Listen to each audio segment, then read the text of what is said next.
on that $12 reimbursement? Good evening, everyone, and welcome to the Board of Selectmen meeting for Monday, November 10th. All rise, please, as we stand for the Pledge of Allegiance.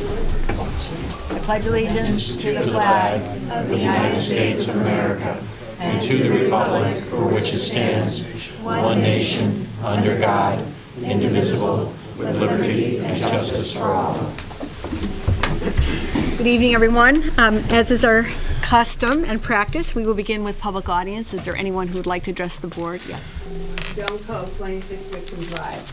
With the election behind us, I'm looking forward to the next election in 2015 for first selectman.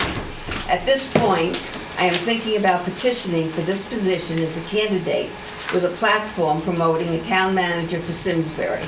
If I run, I will not accept any campaign contributions since I do not want to be corrupted by money influence.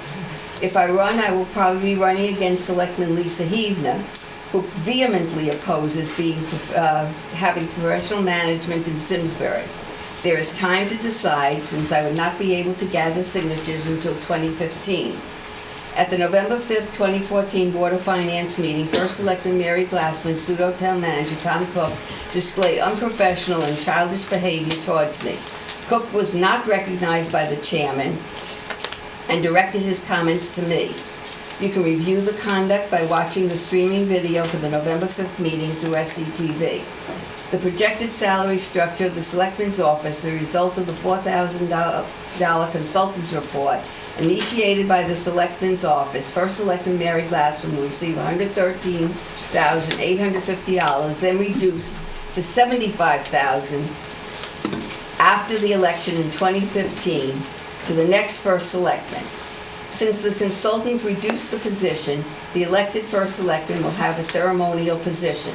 Tom Cook, the pseudo-town manager, will increase his salary from $114,508 to $124,508. The deputy administrative assistant, Sean Kimball, will increase from $90,000 to $97,000. The new position of benefits administrator, Eric Gomes, will increase from $68,000 to $73,000, and another new position of insurance fund administrator with salary to be determined. Tom Cook was hired in October 12, 2010 with a salary of $102,459, then received in a few months a longevity increase with a salary of $104,508. July 2014, a salary of $114,508. Tom Cook is also involved in police union negotiations and telling them that their salaries and benefit increases should be minimal. What hypocrisy. Sean Kimball, Deputy Administrator Assistant, was hired in January 2011 with a salary of $57,500 and was increased to $69,500 in January 2012 and $90,000 in July 2014. How can this board approve these salary increases when Simsbury residents have their homes foreclosed and salaries either reduced or level? Not many taxpayers have received these extravagant increases with additional benefits. What is this board smoking? Why is the Board of Selectmen voting for the Performing Arts Center directors when they haven't submitted their audit report? How many times does the Board of Selectmen have to say no to C-Tech Solar for their undeserving abatement? Why do they think that the fix was in since they were First Selectman Mary Glassman's neighbor? What does no mean? According to the Simsbury vote, Tom Foley had 5,751 votes, and Dan Malloy received 4,613 loss of 1,138 votes. State Representative Democrat John Hampton received 5,220 votes, 607 votes more than Governor Malloy. It would appear from this vote that First Selectman Mary Glassman, a Democrat, could not bring in the votes for Malloy and Simsbury. Is First Selectman Mary Glassman's political career over? On Sunday morning, November 2nd, I observed Simsbury State Representative John Hampton's car parked in the state commuter lot on Winslow Place. Hampton's car with the number 16 license plate was the only car parked in the commuter lot. While I was there, Hampton walked from his rented room on 33 Canal Street, the medical building, to his car. Why is John Hampton using the commuter lot for overnight parking when he lives across the street? I would like to know why Jerry Toner, Recreation Director, does not allow people to walk on the paddle courts without any fee on a catch-me-if-you-can basis, since there is nobody to collect the money and the courts are vacant, when he is allowed to play golf for free throughout the season. The taxpayers are already paying for the upkeep of the facilities through their taxes, and Jerry Toner's free golf. I would like to have this policy changed, since the public can use the tennis courts and fields without any charge for walk-ons. This policy is arbitrary and unenforceable. This is not a Walmart moment for Simsbury. The Board of Education has a policy that senior citizens over the age of 65 can receive an SPS VIP pass which entitles them free admission to athletic events, theater performances, concerts, and other special events at the Simsbury Public Schools. Does this constitute a Walmart moment? On November 3rd, a large tree fell in my front lawn on the town's right-of-way. I called the Highway Department to determine whether it was their responsibility. The Highway Department was at my house within an hour with a large truck and chipped the tree. They were extremely courteous and left the debris clean. I would like to publicly thank the Highway Department employees for their service. There has been a discussion of the sale of the Getty Station on Hop Meadow Street. It's 5 minutes, Mrs. Getty Cole, if you could Station. summarize, please, 5 minutes. It's monitored by the DEP for contamination over the years and remains contaminated to date. It appears that the title to the property cannot be transferred under these circumstances. This appears to be a private matter between two private individuals. Why is the town getting involved with these negotiations? And if there's time at the end of the meeting, I just have one paragraph that I would like to contribute to my talk. And I'll put everything on www.simsbury.com, Simsbury Patch, and Simsbury.com topics. So you can all review it. Thank you. Thank you very much. Anyone else? Yes, sir. We'll go in the back and then up front. Yeah, thank you. Threw me off when you said Good evening, Ed Lamontagne for George Street. You have an agenda item this evening to approve the recommendation from the Public Building Committee with regard to the Senior Center. I'm going to contradict my comments that I made at the Senior Center public hearing in May when I stated that we need to move expediently on a new Senior Center. The recommendation is consider the purchase of the state DOT property for public use for the proposed Senior Center. And this is on the west side of Iron Horse Boulevard between Jim Gallagher Way and Phelps. I have a couple of concerns with regard to that recommendation. First of all, the cost of $800,000 that would be needed to purchase that piece of property. And my understanding is that there is a possibility that we can approve for legislation which would allow us to have that cost reduced. However, the legislative session starts in January. If we don't get it in this session, we have to wait till January of 2016, actually February 2016, because it's a short session next year. It's just going to delay the process even further.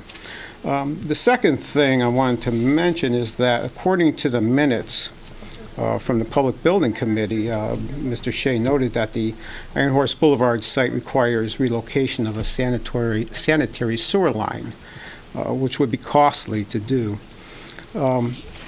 Secondly, according to the minutes, there was a motion that the motion was to recommend further study. And I would propose to you this evening that you consider the motion versus the proposed recommendation. I think, right now, from what we've seen, the projected cost of new senior center is somewhere between $6 to $8 million, which obviously is going to be difficult to approve going forward. I don't think we need to incur any additional cost on a speculative site. So I think that I would propose that we look at go along with what the minutes of the Public Building Committee stated, that to recommend further study versus recommending that we go ahead and purchase that piece of property. So I thank you for your time. Appreciate it. I thought you were here to speak about the Housing Authority's Well, it's application. coming up later. Okay. Yes, in the back and then in front.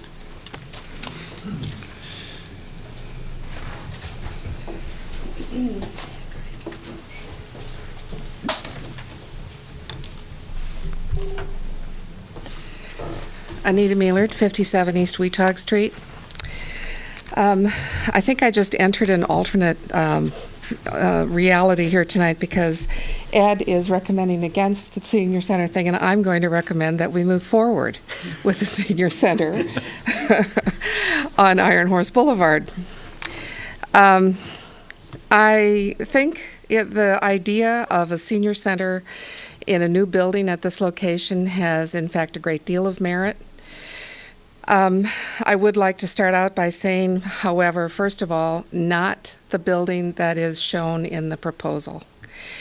The building, as it has been studied, and I understand this is not a design, this is a concept, but the concept itself is strictly a 20th century concept. A large, sprawling 22-square-foot building in the middle of a parcel with parking all around the edges is exactly what our town consultants in the charrette said. Those buildings that we already have that are like that, when they come up for redevelopment, tear them down and build them the way they should be built. This one, we're going back into the 20th century to build something that has been shown people don't want anymore. People now want buildings that are built right up to the sidewalk. They want them to be multi-purpose. They want the parking in the back, so it's not what you see, obviously, when you come up onto something. And they want things to really, truly be mixed use and do more than just one thing. If we build a building that is just for seniors and nobody else, and don't ever anybody else come near the place, we are doing a huge disservice to the community, to the downtown, to everybody. If we follow the kind of a building that should be built on this site according to the form-based code, we would build a 4-story building, and it would be, just as I described, it would be up to it, and that is the maximum height, which is allowed in that area. In other areas, 2 or 3 stories are allowed, but here 4. We could make it a 10 or 11 or 12,000 square foot building. We could have senior center on the first floor and the second floor. We could put all the things that were more community-oriented on the first floor, the large rooms, et cetera. On the second floor, you could put all of those things which require more confidentiality, more quiet, more privacy, things like medical screenings, consultations, you get the idea. We could put the exercise classes on the first floor, the exercycles on the second floor, that kind of thing. The third and fourth floors, and this is where it really gets interesting, would be 1- and 2-bedroom apartments. We desperately need residents downtown. Desperately. It was the first recommendation out of the form-based code charrette process. If we one of the requests has been that we have a coffee shop associated with the senior center. Well, let's go one step farther. Let's put an entire for-profit coffee shop right in the building, right at the street level. And anybody who is a registered member of the senior center can go in and get a discount on their coffee or get a free coffee or whatever you want. They're all going to buy a scone or a chocolate chip cookie anyway. Why not allow the public to mingle with the seniors and not have it just an exclusive thing? I've been working with a little group at the DECD, and we're talking about lean urbanism. And it's really a 19th century concept. So while I'm denigrating this 20th century building, I guess what I'm trying to tell you is build a 19th century building. Because that's what the rest of our downtown is, the stuff that really works. And in doing that, we have availability to transit in this area, tremendous availability to recreation facilities, cultural facilities. All the service providers are there within walking distance, the grocery stores, the drug stores, the dry cleaners. Maybe we can even put some 21st century in there with some better IT availability. Who wouldn't want to live in those one or two bedroom apartment buildings? And I think they should be market rate. I think we shouldn't send a message that downtown living is only for poor people. They should fall where the market falls. They would be available to millennials as well as baby boomers. We have a big problem in losing our 20-somethings. They go somewhere else. Well, we don't give them a decent place to live, and we don't even give them good jobs lately. So they can't be blamed for it. I would really like to continue working on this because, for one thing, and if I could put in another major caveat here, I think we've given short shrift to Eno Hall so far. I've talked to many, many seniors who still want to stay at Eno. We have beautiful facilities at Eno, like an auditorium, that I think would be crazy to repeat in another building. We still have to use those areas. I think we should leave social services in Eno Hall because social services serve the entire population, not just seniors. I think there are a lot of ideas like this that can be flushed out. And now, if we really want to do economic development there, let me suggest that maybe we work with the developer to build the whole building, to own the whole building, and we lease back 2 floors for the senior center. And that way we get taxes from it. We can give them tax increment financing to make it easier. There are a lot of tools that are out there to do something really, really creative with this, as opposed to just floating a municipal bond and building a great big building and getting some really terrific, exciting services for seniors. Thank you. Thank you. Anyone? Oh, yes, sir. Good evening. Robert Kalishman, Simsbury. It's been less than a week, and there's so much to talk about. I don't know where to start, and I don't want to have the first selectwoman go bonkers on me ringing that bell, so I'll try to do the best I can. The first thing I like to, and I wish these people that come up with these, it was explained to me by the first selectman, time out, that the podium would be available for everybody. Now I stand in front of the podium, I have notes, there's no place to put them. Oh, maybe I'll ask Tom to just. And, hold you on know, for a minute. everybody should have the same right Want me to just pick it up? Yeah, as but- anybody that comes in here. Just hold on a second, Thank Mr. you. Couch, we'll make it more comfortable for you.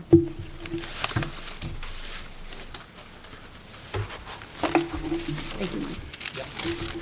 Okay. And the first thing I'd like to refer to, the Hartford Current, which isn't my favorite paper, but nevertheless, in the letters to the editor on Saturday, November 8th, and there were many right after the election, stop election funding charade. And the other candidate's not here, but one is. And I read, public funding, do you realize it? $13 million. Tax money, your money that they gave to the politicians and to the candidates who had a choice, just like I did when I ran. They could have refused the money or they could have accepted it. The Democrat accepted it on more than one occasion. The Republican accepted it this time, and the last time the last candidate ran, he accepted it. And I noticed my friend Grisha Pietzu here, he accepted it. And the point I'm trying to make is, if you want to run, use your own money. Stop trying to dip into the pockets of the taxpayer.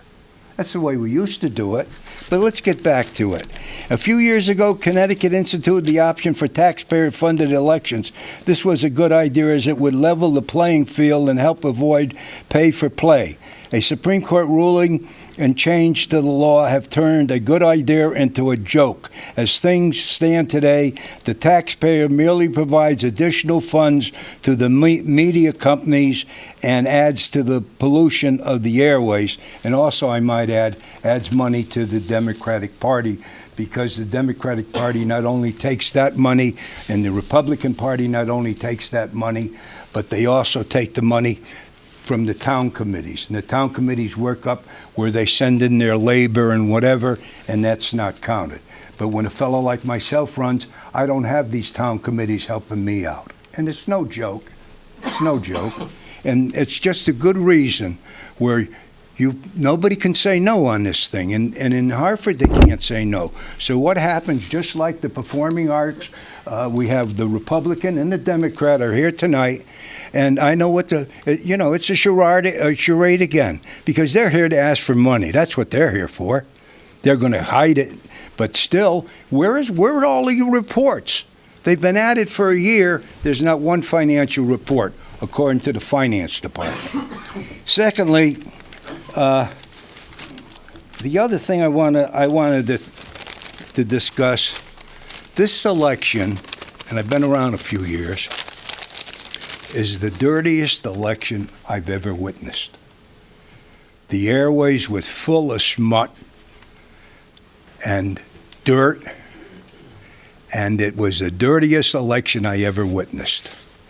The current, for some reason or other, I don't know who was directing them, but all of a sudden we had a situation with the current where the current goes out and he charges and he writes in his paper, Mr. Ken Byron was the reporter, he writes in the paper that Miss Cook sent out a mailer, and in the mailer, correct me if I'm wrong, Miss Cook, and in the mailer, she said something about Malloy having money.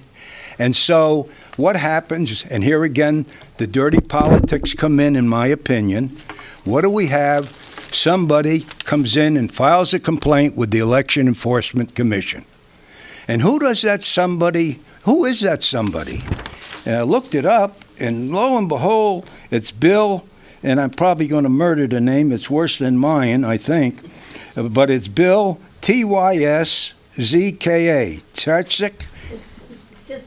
Tiska. He goes down, a member of the Democratic Town Committee, he goes down and he files a complaint.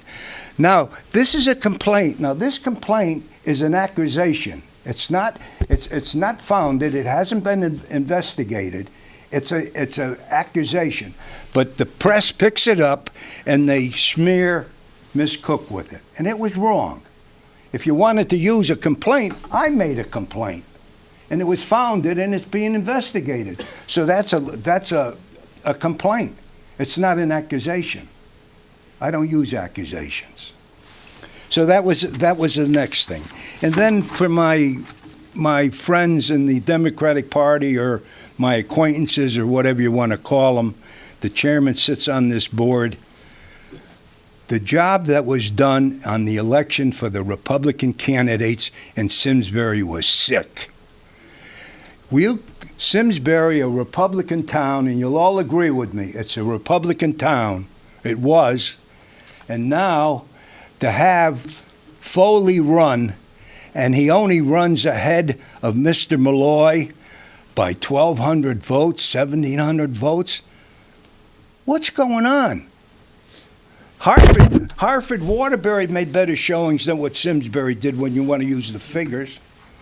And then when you look at the run, the race that I was in, when you look at the run between Mr. Hampton and Miss Cook, she was within 200 votes to win. And she lost it. You mean to tell me the Republican Town Committee couldn't have got out 200 votes? You could summarize, Mr. Councilman. It's been So more than in 5 summarizing, what I'm going to say, it's been the dirtiest election, and I'll close with, and you'll be the judge. I ran as state representative on my own initiative as a candidate that was unaffiliated. And if you read, and you all read like I do, my photograph was omitted from the paper. Each time they ran, Mr. Hampton, Mrs. Cook, Robert Kalishman was omitted. Each time that article ran, there was no photograph of me. This was an inside job that was done by the current, and it either came out of the town hall, it came out of somewhere. And I'll close with that. Next time, let's do a fair election, the next town election. Thank you. Anyone else? Or the people in the Republican Party ought to start resigning. Thank you. Yes. Hi. My name's Tracy Saperstein. I live at 4 Barnard Drive. And I'm going to do a little bit of reading just so I can kind of keep track of my whole situation. My husband Mark and I decided to participate in the solar panel program that was recommended by the town. We made our decision within days of the deadline, and at this point, we're really looking forward to having the panels installed. However, we hit a major glitch, and I'm just concerned that we're being misled or even lied to in this process by CTEC. Tyler Cazzetta, I think is how I say his last name, a CTEC salesperson, came out to our home about a month ago. He told us all our options and helped us create the best possible plan for our needs. We applied for a loan for about $17,000 to cover the cost of the panels at his suggestion with a 2.99 interest rate because we could bundle tree removal into the loan. We have to have one tree removed, which is about $1,000, to get the maximum benefit for the solar panels. I believe the name of the state organization that backs this loan was the CEFIA, Clean Energy Finance Investment Authority. We applied via Nutmeg Credit Union. Again, Tyler recommended that because they know how to work with the CEFIA company, and were approved. The problem is as follows. According to Tyler, CEFIA is no longer offering tree removal as part of the bundle option. Please note that when he originally sold us the solar panel, he told us tree removal was included. However, at this point, Mark and I could get a heat pump that we don't actually need to get the 2.99% financing. But the heat pump is an additional $1,800, and then we'd qualify for the 2.99. Sounds to me like a little bit of bait and switch, and the fact that they baited us in with this tree removal, but now it's not an option, but I can upgrade to the heat pump that, again, we don't need to get something. If I'm understanding it correctly, and I might not be, it sounds like that's illegal. According to Tyler, he said it was a marketing mistake on the website. I emailed Mary Glassman's office and I attached all the website information to her so she could look into it. I'm not an expert on solar panels or any of the information that goes along with it. However, I completely trusted Simsbury's opinion, and where Simsbury recommended the company, I trusted that it's honest and wants what's best for Simsbury residents. However, that's not what's happening right now. I did tell Tyler that I strongly feel that this is an error on the part of CTEC and they should be backing their word. Also, according to Tyler, we are not the only family in town with this problem. Of course, he told us we could still back out of it without any penalty, but that's not really the point because the reality is we want the solar panels. So I sort of feel like I'm stuck in this. I emailed Mary Glassman's office on October 26th. After about 4 days of not hearing anything from her, I called Joanne and was told that the email went to spam. I resent all the information to Joanne, who then told me that Mary Glassman would be looking into the situation. I had not heard back for over a week, so I called again on November 6th to learn that they had received an email from CTEC that I was all set and my situation was resolved, which really upset me because the reality is I'm upset with CTEC. They have no business emailing the town saying that I'm all set. And I never received I was never CC'd on the email. I never got a call from the First Selectman's office saying or questioning, are we all set? When I finally spoke to Mary Glassman, she completely apologized for the confusion, and I truly appreciate that, and for not getting back to me. But more importantly, this strikes me as another concern regarding CTEC, because again, if they're misleading your office, they're misleading me, I'm concerned about that. To wrap up my concerns, CTEC misled us as to what our options were for financing the solar panels. After asking CTEC for the least expensive thing I could add to get the 2.9 financing, they told us we could get a ductless mini split heat pump for $1,500, right? So it sounds like that might work. When actually investigating it, it's about $15,000. And the company told us, this split ductless company told us that the state is offering 0% financing for that heat efficiency system as a heating incentive. So again, CTEC does not have all their information pulled together correctly as far as we're concerned. Tyler told me that we were one of at least 3 clients affected by this misleading information. However, when dealing with Jeff, who was above Tyler, because I was done with Tyler, when I was dealing with Jeff told me that I was the only person that this affected, that was affected by this misleading website. So again, it's one company, I'm getting 2 stories, so somebody is not telling me the truth. We're very frustrated because, like I previously said, we really want the solar panels. It's really a good thing for the location of our house and our power needs. However, we just want to make sure that we're not being misled or investing in something that's not as accurate as we're being told. Thank you for listening. Thank you, Tracy, and I'm glad you brought it to everybody's attention, because as you stated very eloquently, Cephia did advertise that tree removal was part of the 2.9 financing, so we did confirm that. So Cephia's website to the vendors was wrong and to the town of Simsbury. So we are working, as you know, Right. through, the town of Simsbury can't force a private bank to not follow state rules. So we have been in contact with CTEC. I told you that, and I wanted to make sure that you weren't stuck in a contract that you didn't want to. No, that's not even the So issue. Again, the issue is we really want panels. But, in case anyone is experiencing this, because Cephia works, excuse me, I'm going to wait till it's quiet. Cephia does work across the state, and that was the information that Cephia did have on their website, and that was the information that they were giving to their vendors across the state, and that was the information that we were getting. So I'm glad you brought But it isn't to our that wrong, attention. though? That's what I'm stuck on. The state of Connecticut is wrong. Yeah. They provided wrong information, and we've worked with them. They've taken it off their website, but you did bring very important information to us, so we'll work with you to try to resolve it. Perfect, thank Again, you. the town can't force a bank to give a 2.9. Of course not. I financing totally if understand it that. Of doesn't course meet. not. Thank you. Thank you very much. Yes, sir.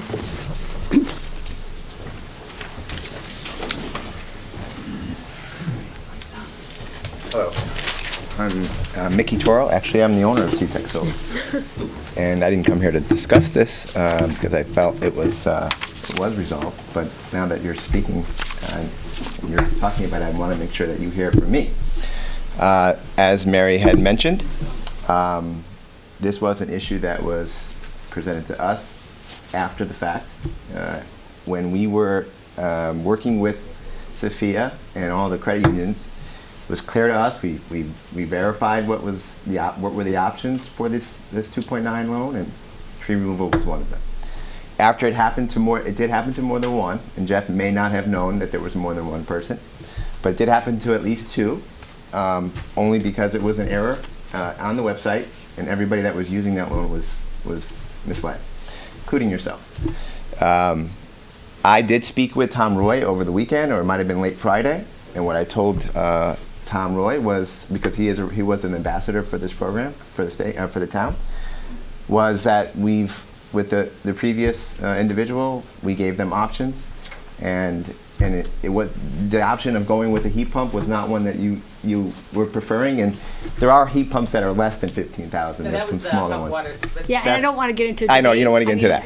I'm going to give you The point I'm making. The point I wanted to Mr. make Toro, was, if you could just address the board and Okay. and then. I resolved it. Thank you. I suggested to Tom that we offer the Sapersteins for their inconvenience a discount. And That we don't need to know the details. of right, that. and that I felt that should be the next step that we discuss, so that you can feel better about your decision, and that you have the ability to go forward with your project. Thank you. Thank you, Mr. Toro.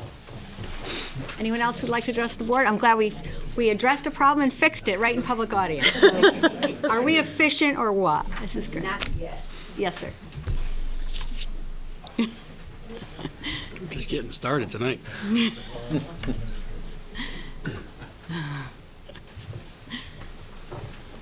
Good evening. Jackson Eno, 119 West Ledge Road. It's an honor to be here and talk to you and give you some opinions of mine. Hopefully they're not controversial. When I read in the newspaper recently, the other day, about the potential of the senior center moving from where I thought it had been established, that we were probably going to do it with an addition at Eno Memorial Hall, I came here to speak against anything else and looking at something other than the site that I thought was the best one. A lot of time has been put into renovating that building. A lot of work and money has been put into making it very much more attractive than it had with the renovations that have gone on. Listening to Mrs. Mielert's conversation here this evening has got me thinking about something a little different, especially the part about following the zone-based code that we've paid a lot of money to get into place, and which I think is absolutely beneficial beyond belief for the town, to revitalize and to make the downtown into something that is going to be extraordinary, the way Simsbury has always been. But So if you looked at what Mrs. Mueller was just saying, I really liked that, and I think that's worthy of a lot more study. Not a great big one-story building with parking lots all around it, but something that fits into the design that our experts gave us as a plan, which we adopted. And the one part that really excites me is the fact that we might get some private developers to do it.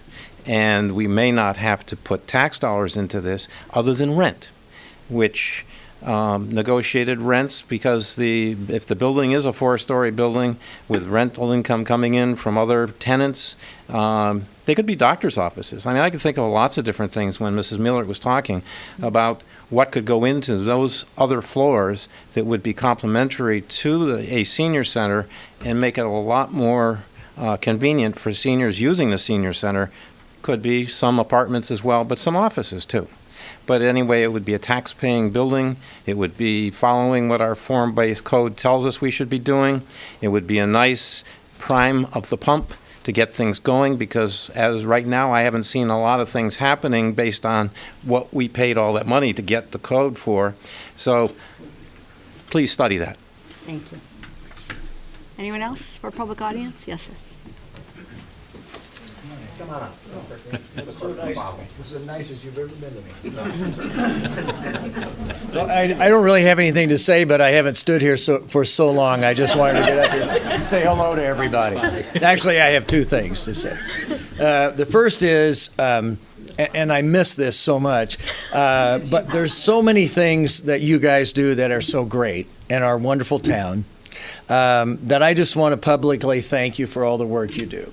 And I love the way you work together. And I know there are many, many challenges in town, and I could have a whole list here I suppose if I wanted to. And those challenges are solved in many cases by volunteers, that some of whom are sitting here, and some have gone on to other projects. But I would urge people kind of publicly to jump on any of those projects that they think are big problems for the town and donate their time and help fix it, because I think that's probably the solution to many things, is that if we just all get out there and fix it. The second thing I wanted to mention, which wasn't even on my list, but I did, maybe even better than when I was a selectman, I read the agenda for tonight to see where the topic was that we were going to be here on. So I noticed about the community center, which I just wanted to suggest that somebody more creative and more powerful than I begin to lessen the use of something that people are calling a senior center, because I happen to be within range of that facility maybe someday, and I know that I'm not going to get in the car and drive to the senior center. So I would suggest maybe community center, which would broaden the scope of it and encompass the entire town, and maybe be something that people of all ages that live in Simsbury would want to go to. And then the last piece of that would be that I am surprised that we are discussing, or the town, when I say we, discussing putting the community center somewhere other than to round out facilities that we already own and haven't finished yet. And the things that come to mind are some of the things that are already were on the list before. So the fact that we want to create another facility that may or may not get completely finished before we finish some facilities that we already have and could really utilize, including Eno Hall and the Performing Arts Center, which could be enhanced and encompass a greater, broader audience of people, causes me to, as Jack ended in saying, that I think it should be studied more. So that would be my comments for this evening. I appreciate your time. Thank you. Thank you for joining us. Yes.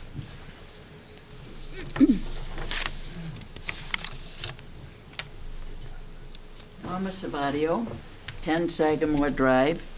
I think everybody knows where I stand. I have always maintained that I think that Eno Memorial Hall is where the senior center should be.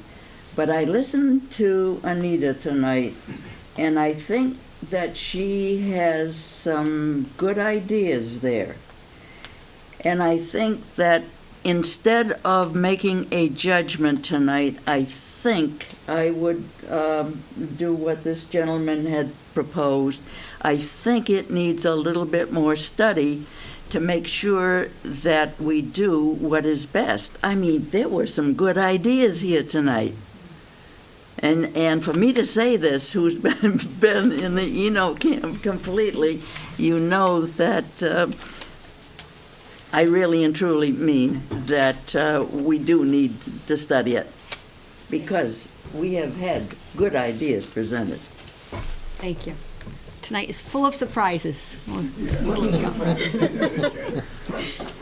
Anyone else who'd like to address the board before we close public audience? Okay, seeing none. Oh, we got one in the back.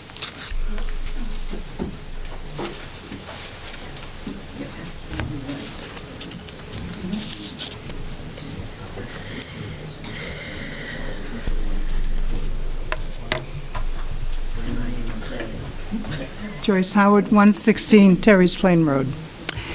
To my surprise, I've become a senior, and I can't believe it's happened.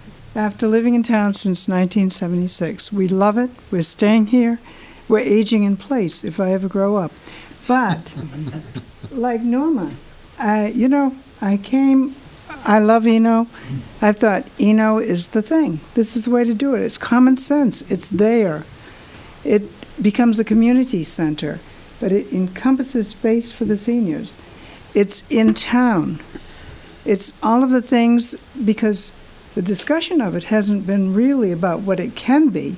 It's what it has been, and there's potential. However, sitting here tonight, I think the comments that have been made have been fabulous. And I must say, it really deserves a lot of study, because it looks beyond an egocentric use of a building. It brings it into today's world. It's community-centered, and it can produce some profit, and there's nothing wrong with that. Nowadays, people are looking at it that way. We got to get real. I mean, we don't want little citadels with people who are coming and going and excluding others. I mean, this is a town of live people of every age, which is one of the things we love about it. So I think more study would be a great idea. And I just want to add, and I'm amazed that I'm standing here too. See what you did? Anyway, thank you. And thanks for all you do. I think you do a great job. Thank you. Thank you, Joyce. Anyone else? If not, we'll close public audience. Thank everyone for their comments and for the entertainment tonight. We appreciate it. And we'll move to presentations. I first want to begin by honoring all our veterans. Tomorrow is Veterans Day, and we hope you will join us as we honor all of our veterans at a special ceremony sponsored by the Simsbury American Legion and Veterans of Foreign Wars. The ceremony will be held tomorrow beginning at 10:45 a.m. If you haven't joined us before, it's well worth attending. It's a wonderful ceremony. It's a wonderful chance for us to come together as a community and honor those who've made the ultimate sacrifice and served our country. It will be held at Eno Memorial Hall, and as an added treat, we'll have refreshments following the ceremony. Hope you'll join us.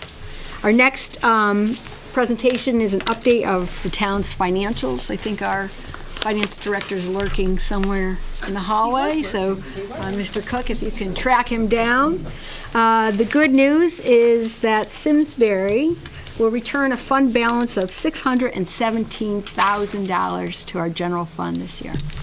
That is a cause for celebration.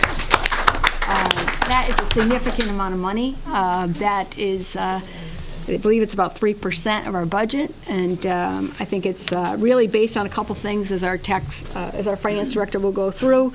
We've had an amazing economic development growth, and our building permits have brought in about $200,000 more than we had budgeted. This is the highest amount that we've brought in I think, that we can remember. So it's a significant amount of revenue. We also have other revenue that has come in, and I just want to welcome Joe Mancini, who is our finance director, to give us the good news and just basically walk through our financials. I apologize for having to come get me. Definitely a significant crowd for a board of selectmen. Working. That's exactly what the taxpayers want. I was. All right, so fiscal 14, no real big surprises here. You guys are very favorable. two main components to that, actually three. One being your tax collection rate. You guys are right around 99.5%. As you went through fiscal 14, you planned at 98. You did up it for fiscal 15 to 98.5. So while I still expect you to see some favorability for 15, it shouldn't be as dramatic as 14. You also had the sale of Farrell's Farm, $480,000, which was a great one-time revenue, went straight to the general fund, and building permits. You guys were favorable $200,000. It's a rather sizable year. I believe the total number was about $600,000 for building permits, largest you guys have had in about 5-6 years. On the expense side, none of these are surprises. You guys actually approved the majority, actually all the transfers that were needed, negotiated salaries, the agreed upon procedures, the fixing of the deficit in Simsbury Farms of $235. All in all, very good year. So from your core operations, you guys were favorable about $1.7 million, and the Board of Finance and you guys have found ways to spend some of that. During the budgeting process, you guys approved $955,000 worth of capital projects. These capital projects would have historically been bonded for. You guys chose to pay for them out of your operating budget. It's a very good discipline. Definitely keeps you guys under that 6% cap or 6% target that you guys aim for. There's also been a couple of subsequent projects that were approved, the Open Space Fund and the Emergency Generator Project, as well as something post-memo time, the $200,000 for the purchase of the Betty Hudson property. So all in all, you guys right now are favorable, right around $400,000. There are some transfers that I put forth for you guys tonight that we'll talk about at that time that may bring that number down a little bit, but I was requested to bring those to you guys by the Board of Finance. Now, fiscal 15, you guys are very early on. Collections, they're right in line with last year. Maybe slightly higher from a volume perspective, just because you guys had growth of the grand list. Expenditure-wise, you guys are, again, you're right in line. I mean, we're a little bit ahead just because I pre-funded your OPEB and pension funds. I figured you guys might as well take advantage of getting the money in early. So what risks do we have for this year? Healthcare, right? There's always a certain amount of uncertainty. You guys are self-insured. You do have caps, but there's always some sort of sensitivity to that. I think you guys are adequately positioned. You shouldn't experience any harm, but this is something that, healthcare seems to outpace inflation by a factor of 5. So, storms. Listen. That's enough. Don't say anything more. Great. I was actually told there wasn't going to be any this year, so that's good. Opportunities, I haven't brought this to you guys yet, but we did a phone audit. This isn't cell phones, this is strictly AT&T landlines. We're going to save north of about $50,000 a year. I just want to stop you there. I want to credit Joe. We've asked, when Joe came on board, we had a number of initiatives that we wanted to review, and Joe started with our phone system and has found $50,000 in savings. So we can apply that not only to this year's savings, but also as we go into next year's budget. So correct. Congratulations. Yeah, it was great. Thank you. Another opportunity is the investment policy. Since 2008, 2009, you guys really haven't been leveraging any of your assets. At any given time, you guys have north of $10 million in the bank. Actually, sometimes you guys have north of $30 million. The Board of Finance just approved a revised investment policy that gives me a little bit more leverage on what we invest in. Obviously, the state of Connecticut has rules on what I can invest in. It's typically limited to treasuries and CDs. Should be able to get you guys about 2.2 basis points on a good percentage of that money. It's a 5-year investment CD, split across multiple investments. So you guys will see investment income going up this year and definitely for the next budgeting cycle. So what's going on right now in finance? Audit.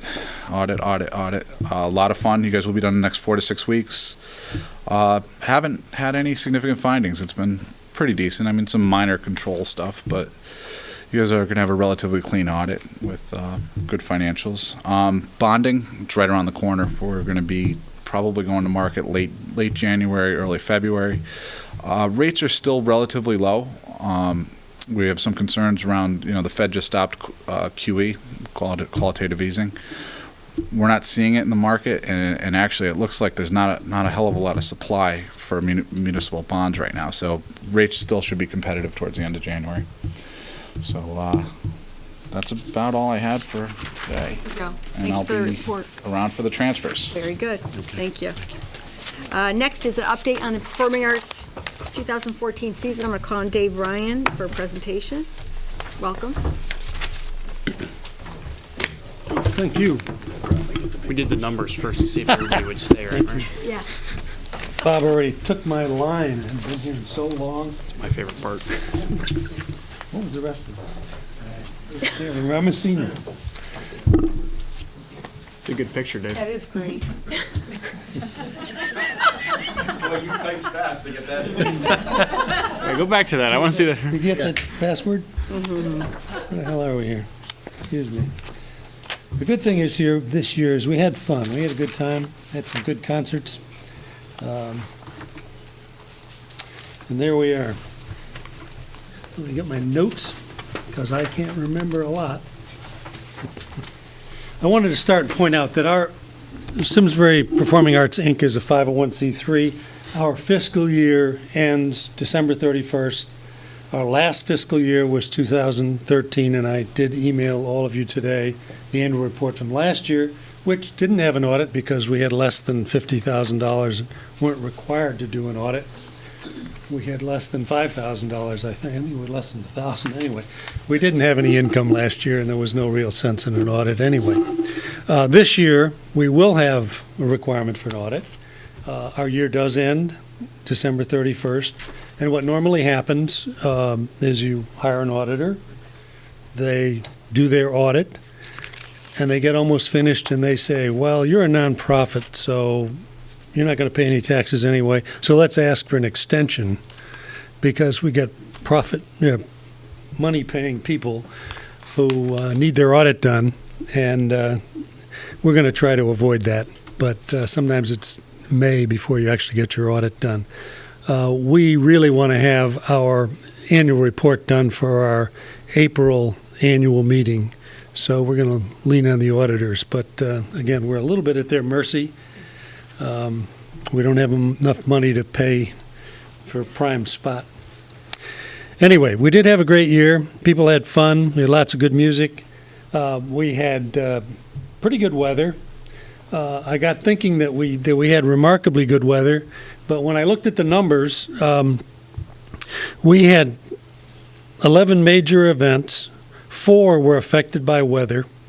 The Leonard Skinner had rain all day, and it just stopped before it started. Septemberfest, Friday was a terribly hot day. It's an unusual thing, but I think we lost a lot of attendance because it was so darn hot. And then Saturday was something else with rain and wind and so on. We got Septemberfest cleared twice on Saturday. You know about that. So actually, it was really an average year. 30% of the events were impacted by weather, and that's kind of what you'd expect. The Tuckahoe Music Festival was a great series of events. Five concerts. I can't see the numbers. Anyway. Maybe that would help me. Anyway, you can read them to me. Yeah, there's 2,400 for the Mozart concert. The Celebrate America concert was the one that got wiped out by the rain. Was only 1,100 or so. The Broadway Rocks concert was phenomenal. It was 6,800, 6,200, 6,000, and the remaining 2 concerts were in the 4,000 range, which was really good. The bottom line was, with that concert being wiped out, we ended up about 1,000 under apples to apples comparison from last year to this year, which wasn't too bad. And with the new contract that we negotiated with the town negotiated a new contract with the HSO for the Talcott Mountain Music Festival. And we took more risk. We took more of our gain in ticket fees and less in upfront payments. And we ended up at probably about 13,000 below last year in terms of total revenue from the HSO. But it was a good year. We did a lot better than you would expect. If you'd have told me at the beginning of the year we could wipe out the Celebrate America concert and survive, I would have said you're nuts. I don't know if you can see that. That was the Broadway Rocks concert from way in the back. I got way back there and I said, wow, look at this crowd. And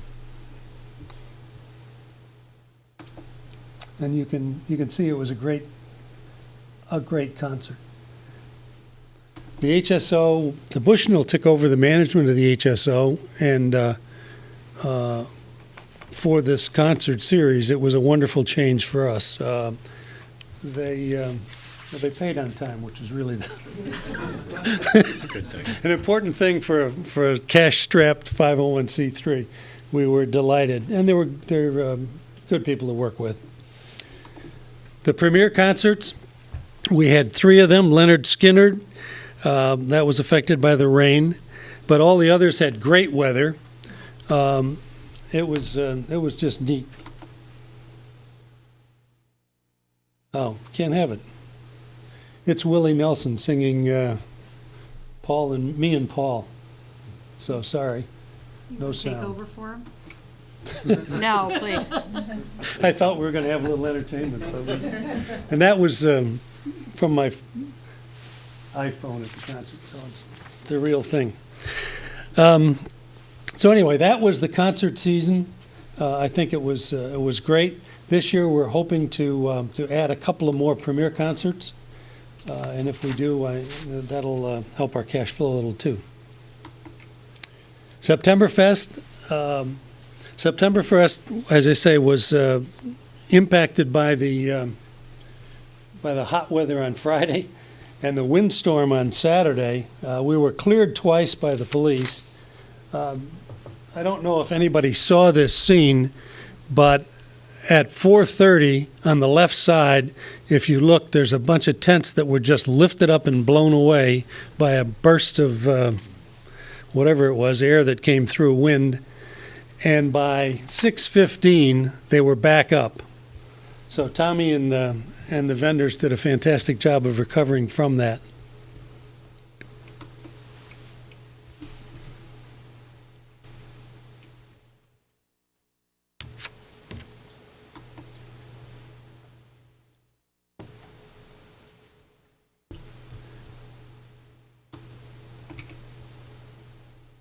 Let's go on to how it happened.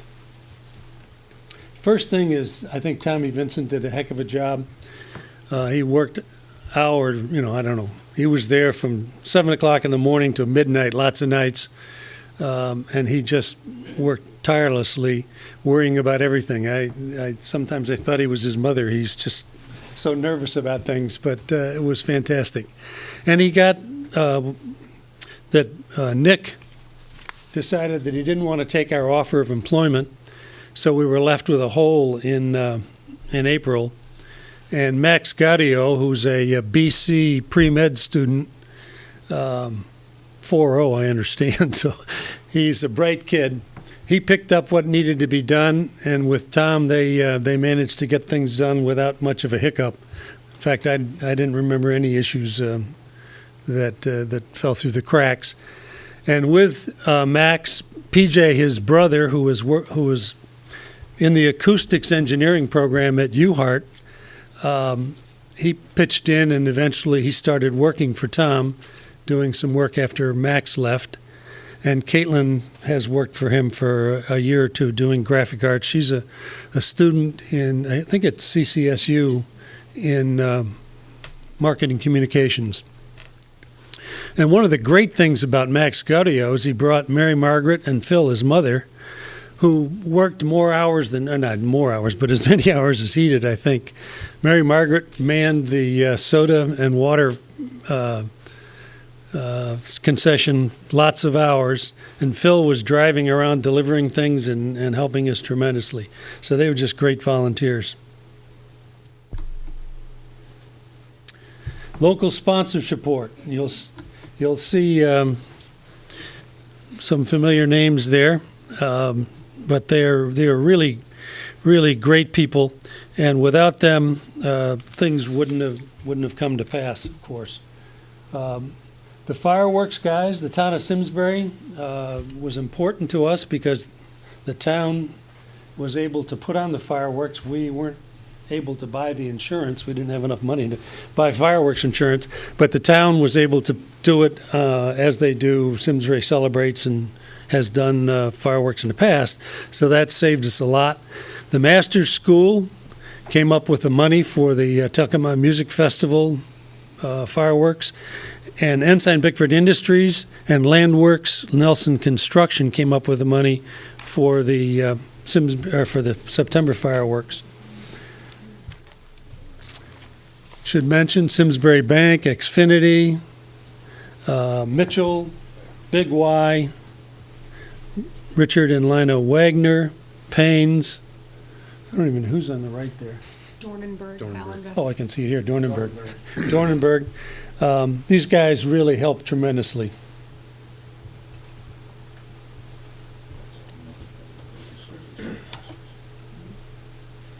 We had a lot of generous private contributors.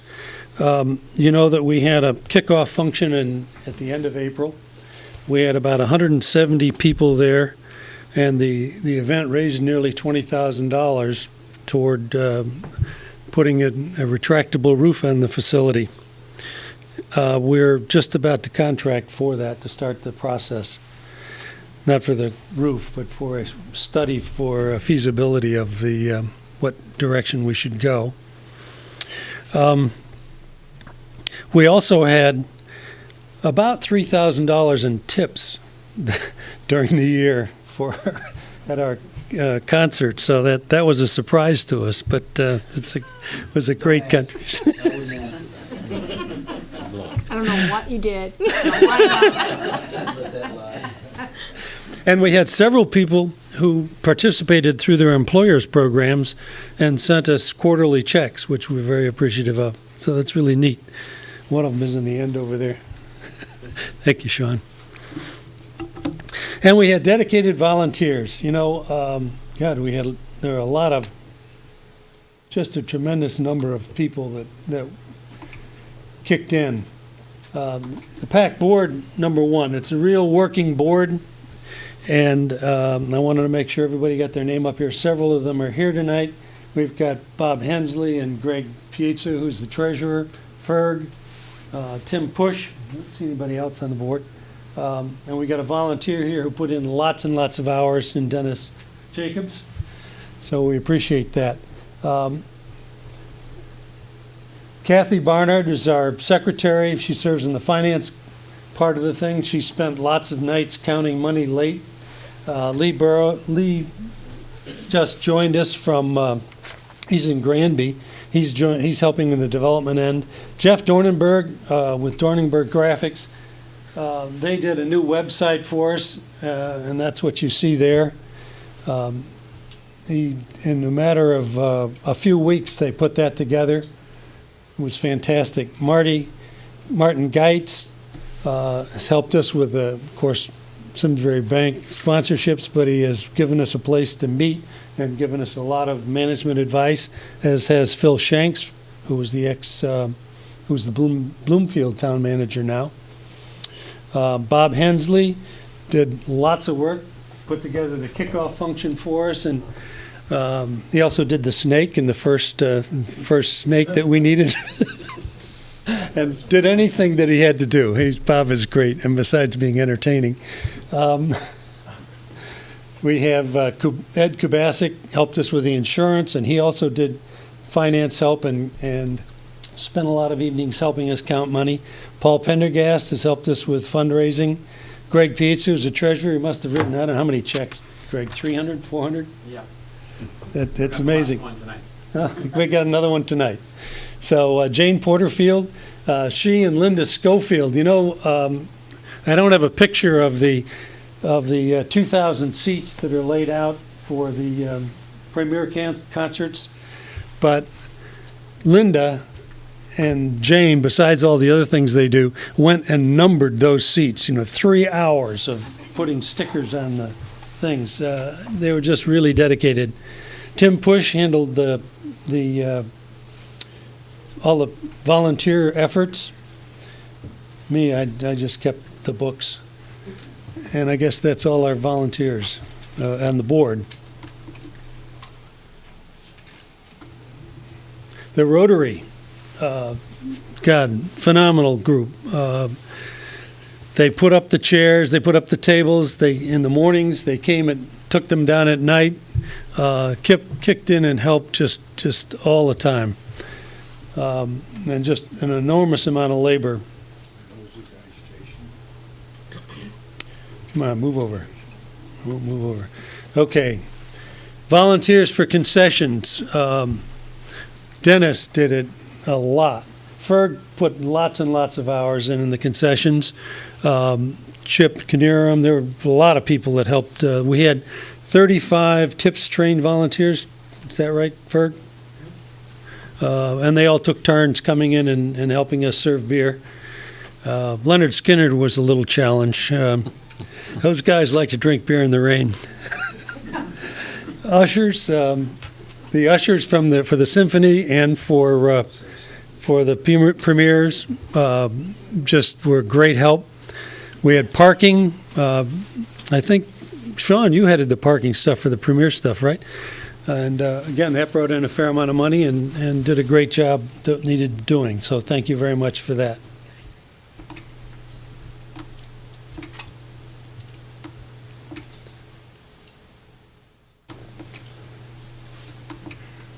So all you need is somebody to do the work, somebody to give you some money to help, a bunch of other people to give you money to help, some dedicated volunteers, and that makes it happen.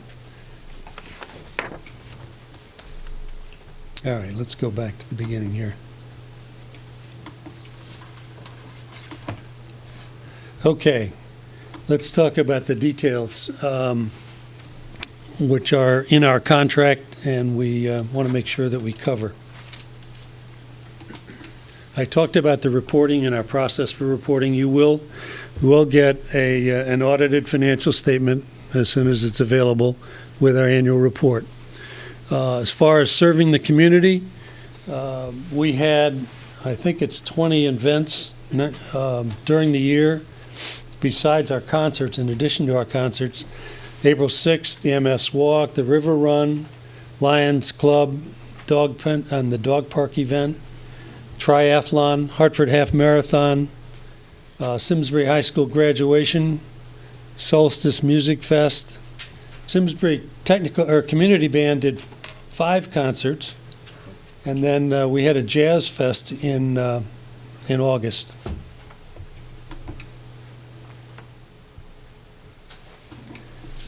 Revenue. We're not available, our financial stuff is not audited yet, but I think our revenue is pretty solidly in. We don't expect any more money coming in, I guess. And we're not expecting to have to give any of it back. Facility bookings, $42,000. Ticket income, $78,000. Concession income, $150,000. Parking, $9,600. Other rentals, I think that was mostly the Hartford Marathon or Half Marathon, $5,000. Sponsorships, $82,750. That's an important component. Septemberfest booth rentals were $23,000. Contributions, $21,000, almost $22,000. That's the donations and tips. And then the other types of income is just reimbursements of, advertising sales, $2,400.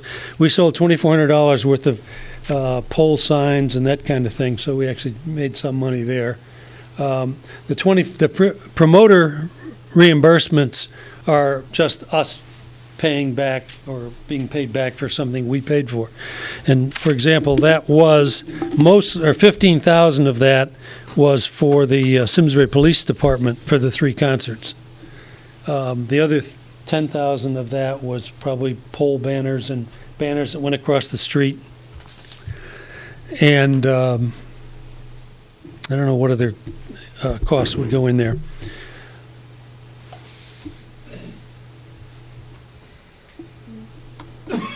But based on that, our contract says that we pay 5% up to $200,000 and a max of $10,000. So I think we've hit the max.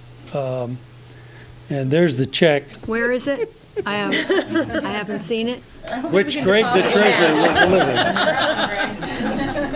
So we started the year, I believe, at check 1001, and here's 1408. So,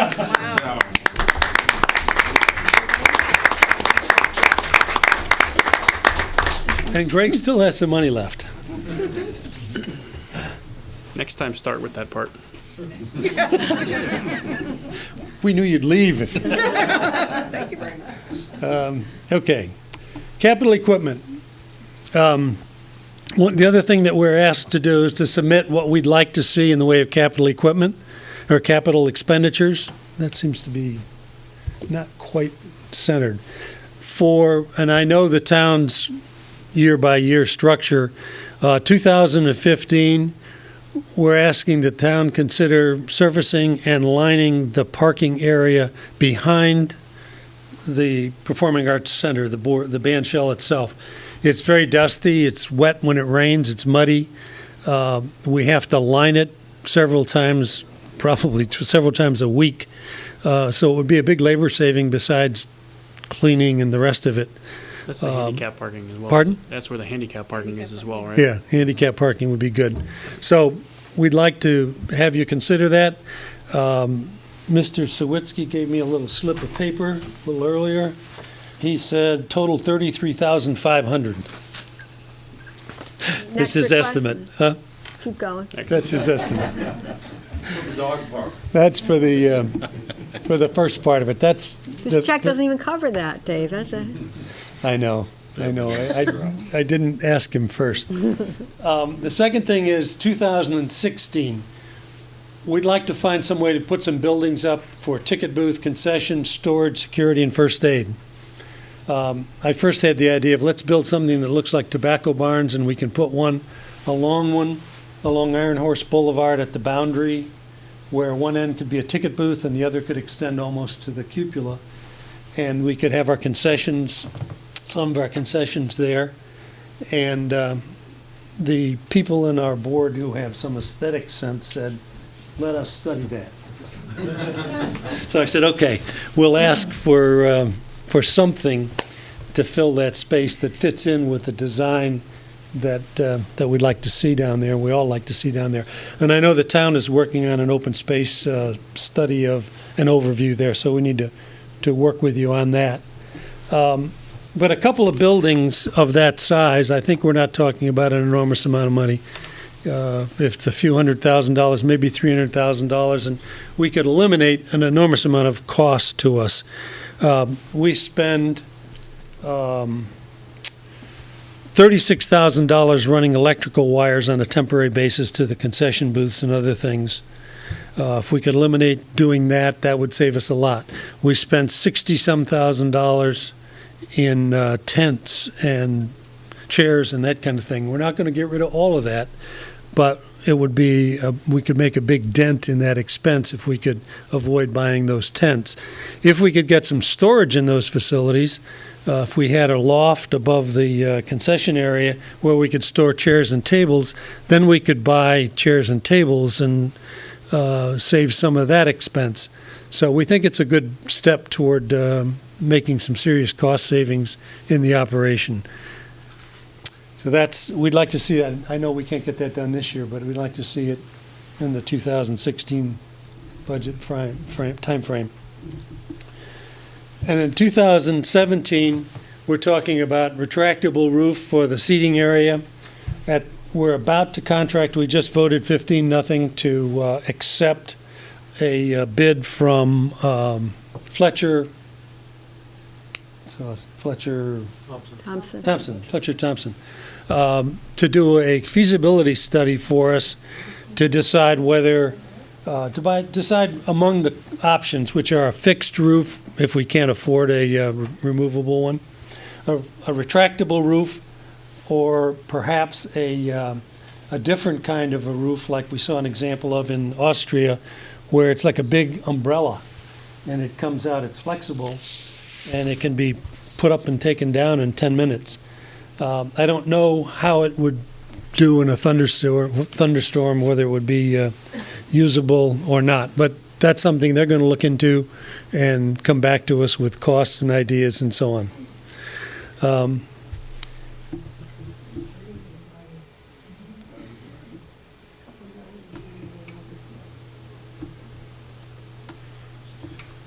We have questions that have come up in noise control and rock concert crowd control.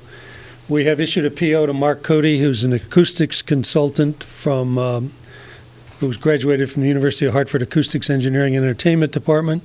He's meeting with us this week, the Operations Committee, and will make recommendations for us to address that issue.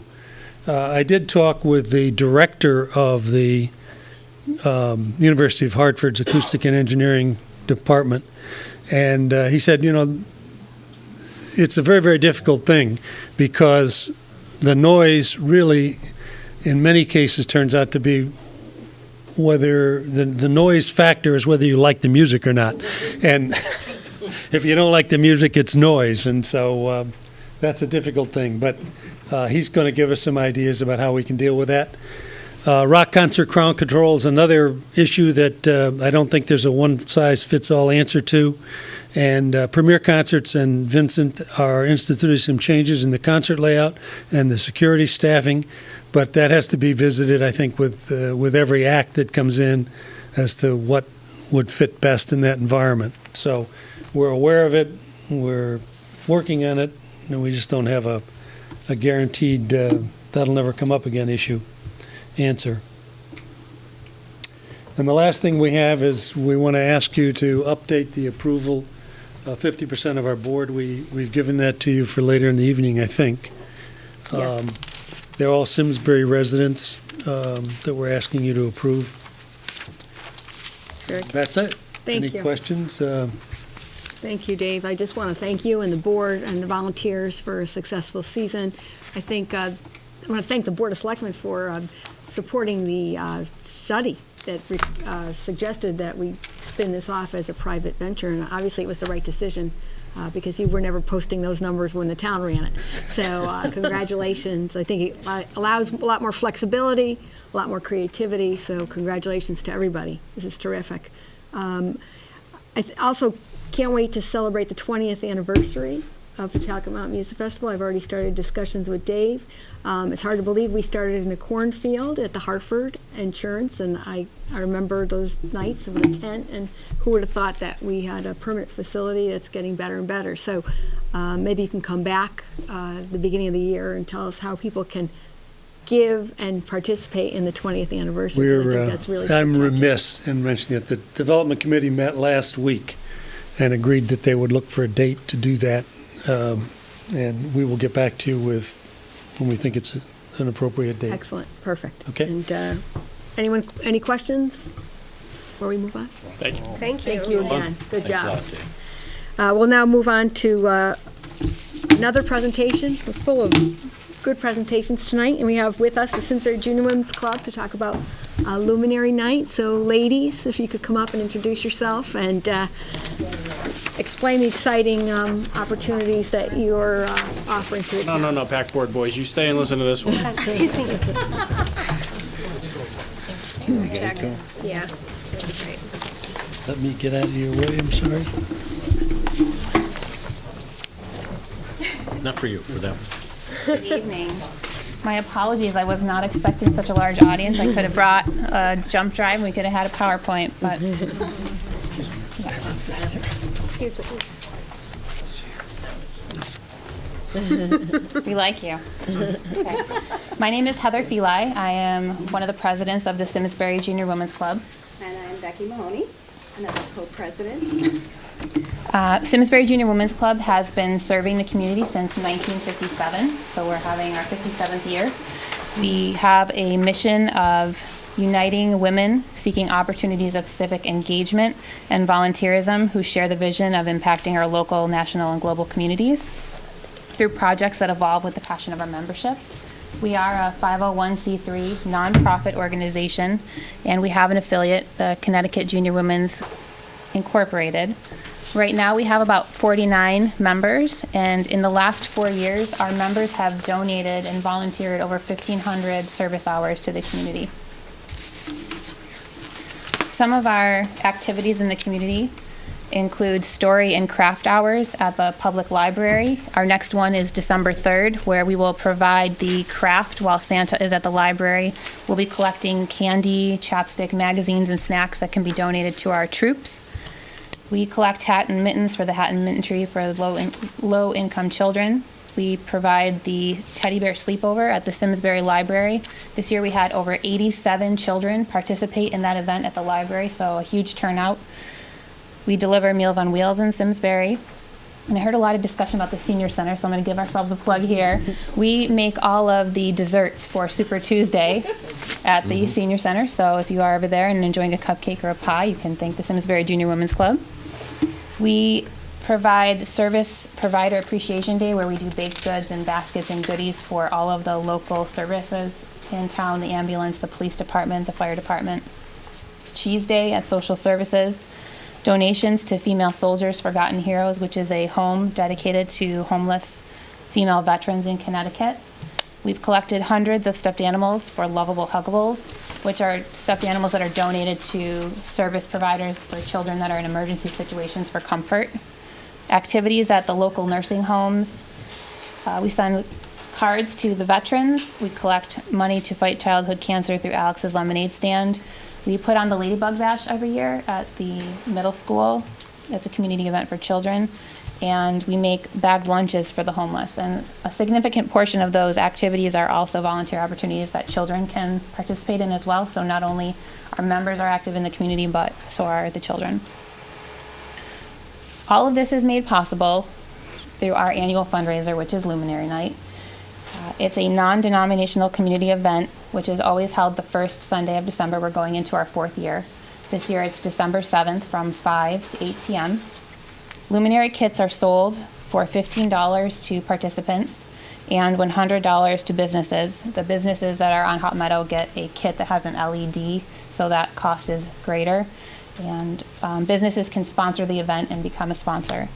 And we encourage everybody to light up the night as a sign of community support. All of the proceeds, which in the last 4 years have summed over $60,000. So in the last 4 years, Simsbury Junior Women's Club has, through this fundraiser, collected $60,000 that has either been used to go back to the community or been donated and given as a grant to a local nonprofit. I would say the majority of those funds have been allocated out to the community. The club actually retains a very small fraction to run our own program. And because we get a grant from the Ensign Bickford Foundation for the last 3 years, all of the proceeds go back to the community. So we're here to take checks if anybody would like to purchase. I'll just read a couple of the grant recipients that have received grant monies from the Simsbury Junior Women's Club. The Main Street Partnership, the Old Drake Hill Flower Bridge, the Interval House. For those of you who don't know, that's a battered women's rescue shelter in West Simsbury. The Squadron School Kids Lit Quiz, when they had to go to that international competition, we donated money to help them get there. The Simsbury Library Children's Room, Simsbury Community Television, the Simsbury Historical Society, and the Free Library Martin Luther King Memorial Project, the Simsbury Land Trust, Simsbury Celebrates, the Volunteer Ambulance, Freemasons Hall, the Simsbury Senior Center, McLean's for Meals on Wheels, the Simsbury Free Bike, Simsbury High School Unified Sports, the River Watershed Association, Simsbury Town Parks and Rec, the ABC House Gifts of Love, Simsbury Special Olympics. We give an annual $1,000 scholarship to a Simsbury High School student every year, and as well as social services. So how can you help? We would greatly appreciate the support for Luminary Night. That is how we raise the money to do the things in the community that we do. We can't do these things without money. I'd encourage the town, if possible, to give a public display and put up luminaries anywhere you can in town. I heard Beyond Eno. Okay, that would be great. Maybe we could get some in at Town Hall. We could absolutely. That would be great. They will be LEDs, so they're safe. If there's any way to encourage participation in the town and increase the visibility, that would be great. The funding that provides the amazing and unique community projects that we do are raised in Luminary Night. In 2011, Simsbury Junior Women's Club gave the largest single donation ever to Simsbury Social Services. It was over $14,000. So that's a significant amount of money that goes directly back to the town. We would love help in increasing visibility of Simsbury Junior Women's Club within the community as well. We only can do as many projects as we have members. I see some eligible members here in the audience. Feel free to join us if you would like. And I'd like to see greater interaction. We would like to see greater interaction. When there's a need in the community, we would like the town and the community to know that you can come to us with that need and we are here to help. You can contact Rebecca and I at president@simsburyjuniors.org, or you can go to our website and email us from there. It's www.simsburyjuniors.org. Well, thank you, Heather. Any Very questions? well done. Very well done. Thank you for being here. Thank you for all you do. And again, checks can be sent to Simsbury Junior Women's Club. And we are also allowing Junior Women's Club to have information available at Town Hall as well, so folks can get in touch with us at Town Hall. And we really appreciate what you do. And good luck. We'll see you on the 7th. Thank you. Thank you, ladies. Our final presentation is the annual recycling award. Mary Turner, who chairs the recycling committee, is here. And I'll call on Mary to introduce the members and introduce our award winner.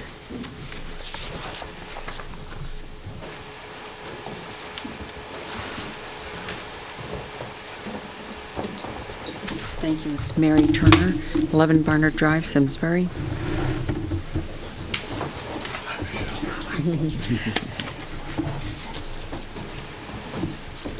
Okay.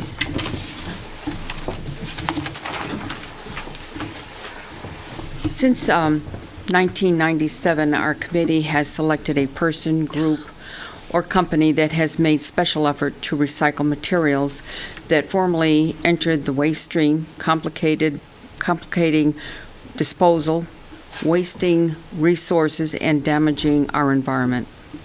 We believe our selectees deserve a hearty well done and public recognition for their commendable recycling efforts. This year, unanimously agreed upon, the Civitan Club of Simsbury and the Farmington Valley is recognized for 12 years of continuous hands-on support and co-management of the Recycling Committee's Swap Shop. For over 360 Saturdays and 2,200 hours of operation, Civitan was the primary on-site manager and of our reuse facilities. With us to accept our award this evening is past president of Civitan, Herb Salch. Also present is Michelle Piazzu, members, Michelle Potvin Piazzu, Herb's wife, Lois, and Marge Dyshenko, all members of Civitan. This is in recognition for your extreme. Thank you very much.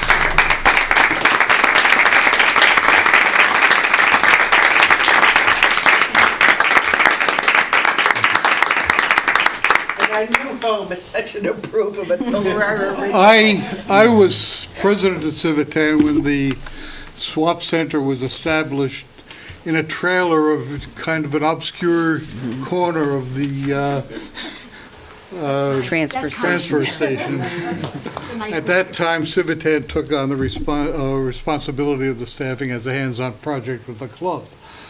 I'd like to recognize the members of the club who have passed on over the years and for their dedicated service to the staffing of the center, as well as those who continued that effort over the years.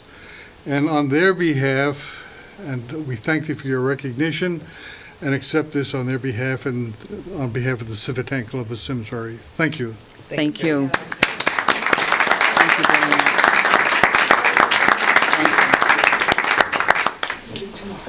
If I may, just make a little plug here for the Recycling Committee.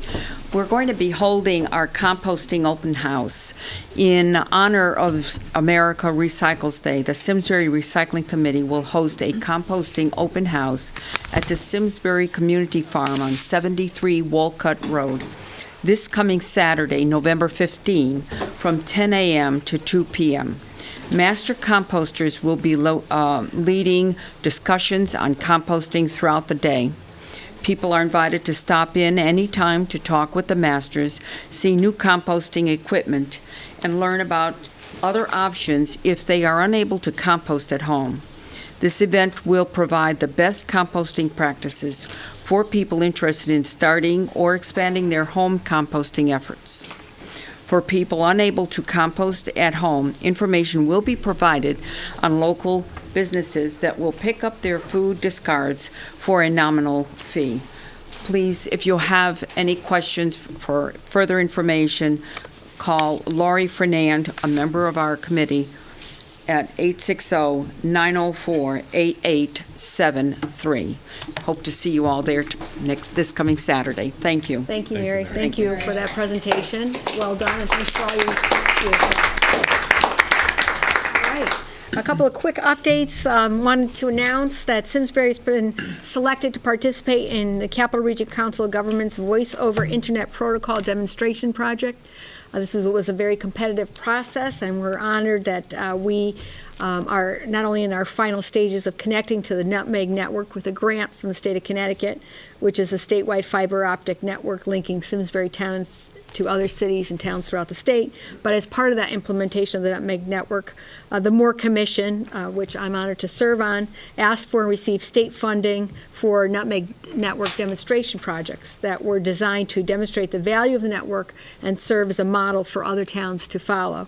And I'm pleased to report that Simsbury has applied and been selected to participate in the Voice over Internet Protocol, or VoIP, project, and it will offer our town a less costly and better integrated telephone system, and will help save even more money than Joe has already saved us. Also want to announce that Simsbury 1820 House and Main Street Partnership are co-sponsoring the Travelogue poster competition. They're challenging Farmington Valley artists to create a travelogue poster, which will capture the essence of our town of Simsbury. Winning posters will be reproduced and used to promote Simsbury as a travel destination. Finalists have their work on display from now till December 13th, and visitors can vote for their favorites, so be sure to stop by the 1820 House to look at the submissions and to vote. And finally, once again, wanted to remind everyone that Simsbury American Legion and the Veterans of Foreign War will sponsor tomorrow's Veterans Day ceremonies at Eno, and Terriffill 3rd and 4th graders will have their own celebration and observance. The celebration tomorrow at Eno begins at 10:45, and as I said earlier, it's always a very moving and personal ceremony and provides a fitting opportunity for us to honor our veterans. I'd like to thank the American Legion, the Veterans of Foreign Wars, and the VFW Ladies Auxiliary for working so hard to help us honor our veterans. And also at Terriffill, the 3rd and 4th graders will have an opportunity to honor our veterans with their own assembly. It will take place at the Terriffill School Auditorium at 1:15. And it's always a great event. And congratulations to Terriffill for also honoring our veterans in a very special way. Well, we've had a full presentation and public audience, so now we can start our regular agenda. Our first item this evening is approval of the tax refunds. These are reviewed and recommended by our tax collector. This totals $4,998.24, and all of the refunds have been reviewed and are recommended by the tax collector. Can I have a motion to Move that we approve. Second. Any questions? All in favor? Aye. Thank you. Next item is to approve the fiscal year 14 budget transfers, and as you heard from Joe, these are really just cleanup based on audited financials, last minute closing of accounts, and they total $66,246 in ranging from $5 transfers to, I think the largest transfer is for major medical of a $20,000. Yeah, there should actually be three before you guys. One is capital non-recurring. Right. These are year-end transfers.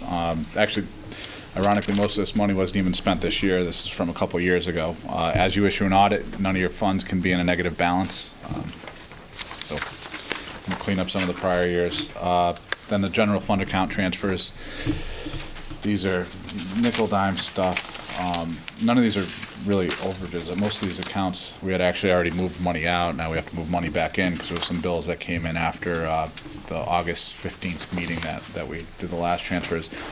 Then the third one is, this was the request from the Board of Finance. This is to fund Simsbury Farms. Their deficit for this year is right around $187,000. They want to have this conversation at their next Board of Finance meeting. I don't know whether or not, if it's passed here, if it'll be approved there, but they want to have the discussion. For them to be able to have the discussion and to act on it, it needed your approval. Thank you, Joe. Would you like these approved separately or altogether? Altogether's fine. Altogether's fine. Can I just ask a quick Questions? question Yep. on CNR? So you're using old years to make up for New Year's to make up for old years, but are we actually putting? Actually, it's all within the same fund. Okay. So I get that, but are we putting any more in, or is this all happening interfund? This is all interfund. So at the end of the day, are there other items where we're underspent, or are there other items where we're potentially overspent? And what does that do to the entire balance of the fund? No, you're underspent. Underspent. This addresses all of the overspend. None of the So how much are we underspent? Ballpark. Yeah, I don't want to shoot from the hip on that. I do have a number by fund. In some funds, it's 60,000. A couple, I think there's a couple that are 100,000. Sometimes but there's definitely a favorable asset in the capital non-recurring fund. We ended up not buying the equipment. We Or found it a sometimes the cheaper equipment, way. we get grants for some Yeah. equipment, so therefore we have to do it during our budget process, so we put it in there, but we don't often have to use it. If we're also exploring some of the inter-town municipal Yeah. regional purchases, so if those All good come things. through. Right, but I'm just explaining, Yeah. so sometimes the budget numbers are higher. Absolutely. So Sean, as it relates to the capital non-reoccurring, the Board of Finance is actually trying to set up a new fund. It's called a spend to save fund. We're currently going through the language on it now, but part of my action is actually to go through the capital non-recurring during this audit process, which, as it wraps up, and go to them with a balance on how much favorability we have in that account, and we may allocate some of that over into that other spend to save policy, And that's which where we'll I was have to go going, before you. is I would hate to have old appropriations out there. We should obviously address those. Okay. And that's what we're doing. Thank you. Absolutely. Other questions? Just a quick follow-up to that is the impact on that to our operating budget. So of course, the payments towards CNR come from operating, so is there any impact to our operating budget against that? No, you guys are essentially on autopilot when it comes to funding the CNR fund. Yeah. So even if it's not spent out of the CNR fund, there's still a transfer that comes out of the general fund. That is something we will be addressing because we shouldn't be doing that. Other questions? Oh, I'm sorry. The Simsbury Farms cleanup, that's something that's being addressed by a special committee, and is that going to still happen after the Board of Finance meeting? How is that When do we, impacted? yeah, How is that when do we get process? that Yeah. report? Cheryl's asking, because we haven't received that report yet. So this is a little cart Premature. before the horse. I agree wholeheartedly. This was kind of sprung on me last Wednesday. So what we asked for what we talked about with the Simsbury Farm people is we addressed a $190,000 problem, or I think we called it 180. No, it was 190. We did. We called it a $200,000 problem. So you want me to do this because I was at the last If you meeting? want to spend, yeah. Well, do you know when we're getting the report? As soon as we get the numbers back from Jerry. So we sent away Jerry with one item because Culture Parks and Rec was a little uncomfortable with what we'd asked them to do in terms of finding additional cuts. We reminded them that Jerry and Culture Parks and Rec had already done a bunch of cuts. So they took that into account. We're talking about what the right number is for our budget because there's going to need to be some contribution from the Board of Selectmen budget to get rid of this 190,000, 200,000, 180,000, whatever it is. This item, correct me if I'm wrong, it's a deficit from the prior year. So one actually has nothing to do with the other, and that we have to clean this up because the So fund's on a negative balance. As our representative on the committee, you're comfortable taking the action tonight I to am. address the former? I am, because Okay. this is a hole that has to be filled. We can talk about what budget year it comes Right. from, we can nuance that, but as far as what our committee's doing is eliminating this from happening again. Now, we can't guarantee you it's going to be zero, but the idea is to get it within a far more manageable range, so that it might be positive 10,000, it might be negative 10,000, but this whole 190, Won't swing. 200,000, it shouldn't, we all need to do some different things. So Great. what we wanted to finalize before we gave you a report was what exactly Jerry is going to do from a budgetary standpoint, and He's looking at realistic revenue projections. So we took into account the fees, Mary, that you had asked us to look at in Great, terms of what are we thank doing from golf, what are we doing from hockey, all those things. And Mike? And we probably won't have this ready for our December meeting, because I believe that's like December 8th. Yes. We may not have it done by then, but I'm fully anticipating having it done for January. We will have it for budget. We will have it prior to. And just to remind folks of the timing of the budget, department heads will be getting their packets from Joe in December. Okay. And we'll have to submit their budgets to the First Selectman's office by January. Okay. So we can give everybody a preliminary. we'll ask Joe to give you that timeline, so you'll just make sure it's tracked so that We'll do we get the everything we report before the budget process starts. Jerry will know what his is, which is the big item, Yeah. and then we'll obviously, we can share at that time what exactly this board is That's going to great. need to figure out from an operating standpoint. That's great. Thank you. Thank you. Any other questions? Lisa? Could you detail some of the specifics as to why there's a deficit? Absolutely. Thank The you. majority of it is, it's actually revenue shortfall. From an expenditure standpoint, across all borders in this town, you guys are very disciplined. This was strictly a revenue problem. For fiscal 15, we are seeing so far a year-on-year comparison, favorability on the revenue side, and expenditures are holding true. I think actually expenditures were a little bit lighter. I think they were 30,000 or 40,000 less. Yeah, from the last report. So you are seeing some of the cuts that they implemented last year come to fruition. And why the revenue shortfall? Is it weather? Is it? Rain and rounds of golf. Yeah. It's mostly golf. Is that what you're saying? Oh, golf is absolutely the leading driver for revenue for that fund. No pun intended. It was a little bit of on the pool side, I think, but they had a pretty Yeah, I good. think. But they had a pretty good summer. And I with think the facility being open a full year. hockey as well, maybe better. Hockey, I think, was actually up. Hockey's favorable. Hockey's okay. Yeah, there's a lot of hockey going. It was really golf, and that's the one with the most susceptibility to other towns, the competition. Right. If we charge $1.50 more, everybody goes out to Tunxus. It's It's volatile. it's far more volatile, which is why it's not an easy fix, and we can't guarantee it's going to be zero because we are subject to weather, and we are subject to how green the grass is and how the ball rolls on the ninth green. But we're working on that part. Great. Okay. Any other questions? Is there a motion to approve the CNR general fund and transfer for Simsbury Farm? I'll move that. I'll second it. Any additional questions? All in favor? Aye. Any opposed? Motion carries. Thank you very much. Thank you, guys. Joe. Nice to- Oh, Thank you, Joe, before you leave, I have a check here for $10,000. I would like to, made out to Bad town of news. Simsbury. Expect it to be deposited, tonight's deposit, night deposit. Thank you. Next item is approve recommendations from the Public Building Committee. Now you got me nervous there. Deposit. Next item is C, approve recommendation for the Public Building Committee regarding the senior center. I want to thank everyone who spoke to this item. It was very helpful tonight and very illuminating. I also want to thank Jeff and the Public Building Committee for their time in going back and looking at the options and making the recommendation forward. I think the best place to start, Jeff, is just, if you could just run through what the Public Building Committee's recommendation is, and then we can have a discussion. Sure. As a result of some identification of sites in the center area, the staff and building committee came up with 5 sites originally. We reduced, based on a review of those sites, to 2 sites. Considering Eno in the background as a viable site, but certainly looking for a new site to either provide a site for the entire facility or for a portion of the facility under the distributed services model. So 2 sites that we focused on were the 36 Drake Hill Road site, which is the northeast corner of Iron Horse and Drake Hill, adjacent to the sewer plant. And the other site was the DOT site on the west side of Iron Horse Boulevard. It's a 2.8 acre site. We actually studied both sites. The northeast corner of Drake Hill is a 26 acre site. It's a huge site. However, it's encumbered with environmental restrictions, i.e. inland wetlands. We actually went out and we flagged wetlands to kind of determine whether we had developable areas on the site. We haven't received the final report on that, but the building committee did determine that the site that they were interested was the DOT site. which is 2.8 acres. It runs from Jim Gallagher Way north to Phelps Lane.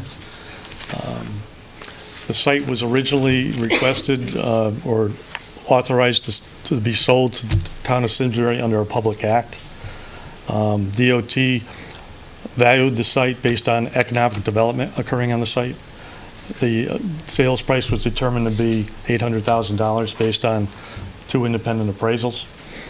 Through further discussions with DOT, if the site was in fact used was sold for public use, the value would change and they would reevaluate it. For an example, in Portland recently, under the Public Act that our project was included in, or our site was included in last year, there was no cost to the town of Portland for, I think, a 2-acre site for a firehouse. The only cost they had to pay DOT was the administrative costs to process the transaction. So that is essentially what we're considering, or the building committee was considering, that the site would hopefully be acquired at a much lower cost. As someone had mentioned earlier, there is a sanitary sewer that runs through the site. If you look at the map that was included, it essentially bisects the southern portion of the site, so that facility would have to be relocated. The estimated cost conservatively right now is about $250,000 to relocate that facility. That's probably on the high side, based on what I'm seeing. So the site, has some merits. The building committee likes the proximity to Eno. It is in the center. We did prepare a concept plan, and again, it's very preliminary. The real purpose of the concept plan was to see if, in fact, a conservative footprint of 22,000 square feet would fit on the site, and also some sufficient parking. The site shows about 100 spaces with the concept plan. About 25 of those spaces would actually be on leased right-of-way from the state that they wanted to retain on the western portion of the site. So again, on the site itself, we could provide 75 spaces between Jim Gallagher Way and Wilcox Street. However, the northern portion of the site that is presently parking could be used certainly as parking. It's within close enough proximity to the proposed site that it could be convenient to users. So with that, the building committee recommended that we pursue the, with DOT, more discussions on the value and consideration of acquiring the site. As someone had mentioned, generally, it may or may not have to be put into a public act, or it could be done administratively. We're not sure at this time until we actually do a request to DOT to utilize the site for public use. We would not know exactly how that process would go. However, if it did have to go to public act, the timing is favorable for it to be considered under the next session. Traditionally, they act on these things as a kind of a blanket public act in June of the calendar year. There's usually multiple transactions that occur as part of that public act. So that's where we are in terms of the site. Beyond that, we also looked at Eno as per the charge of the first selectman, or the Board of Selectmen. In terms of accessibility, there was a study commissioned to look at the handicap accessibility issues if in fact we went to Eno. Most of the issues have to do with means of access, the entrances, the widths of the doors, the handicap accessible hardware that would have to be installed, controls in terms of heights. I think everyone's aware of the bathrooms. Those types of issues, the elevator. Most of those, relative to the senior center, if it was built there, could be accommodated. All the handicap accessibility issues would not necessarily have to be addressed as part of a senior center project. It really depends on how much of the building, or the size of the building, or the size of the project relative to the cost of the upgrades for handicap accessibility. So that's where we are. We're also, again, still considering the distributed model. It is complex in that there are several agencies that would be affected by that. So that discussion has not taken place in great detail at this point. The building committee felt that selection of a site was probably the most important issue, in that there's flexibility in terms of how we can go once a site is selected. Thank you, Jeff. Thanks to you and the Public Building Committee. I think we could just talk about process tonight. I think we're not asking to pick that site, but I think we do need Board of Selectmen authorization to begin the discussions with the state of Connecticut. So I think once we have that, then we can go back to the state and have a meeting and set up. I do believe that the original bill that was introduced, I think it was Representative Schofield at the time, introduced that bill, and so it already has been approved, the transfer. And as part of that bill, the $800,000 was based on the town's representation that it would be used for economic development, would be a private developer. So in the past, other towns have gone to the state and negotiated a price based on the use and the purpose. So that would be important for the town to know, is that what is the process, because we might be able to move very quickly. Again, just want to thank everybody for their comments. I think tonight there's some exciting information we could find out if the board's interested. What is the relationship with DECD? What is the interest in the part of Department of Housing to partner with the town?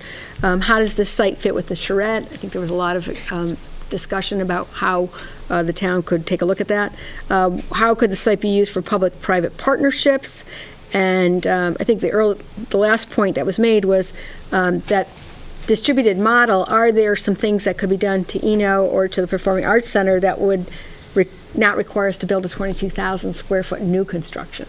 So maybe we might look at something a lot smaller if we were to do some things at the other building. So a lot of great suggestions. I think tonight, if the board wants to chime in on other ideas or other suggestions, but I think tonight all we need is authorization to pursue this option and get back to the Board of Selectmen with more information. Would that be acceptable? That's correct. Okay. Open up for discussion, questions, comments.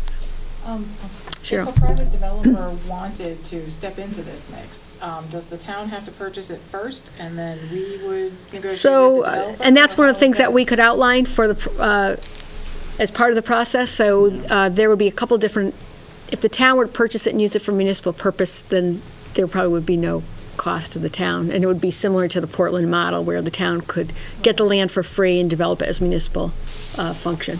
If the town were to, one of the things we haven't talked about is tax increment financing. There's a whole other model that's not in our tax abatement policy, so we're going to need to get some updates on that whole proposal. So I'm having staff will be working on tax increment financing, and I know Hiram's already been hard at work on that.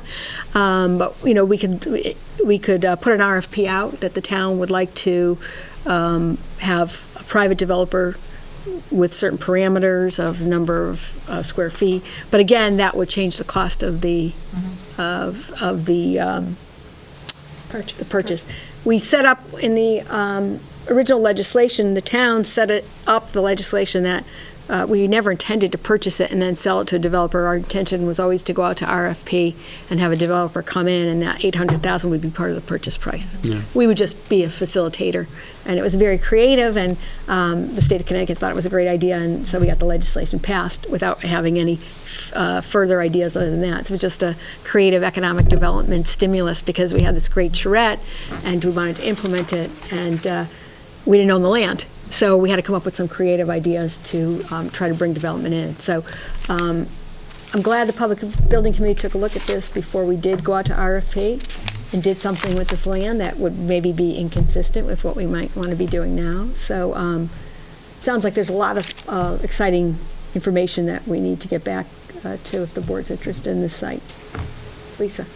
I want to particularly thank Anita for your comments, and I think when people ask why do we do planning like a charrette, what's the point of that?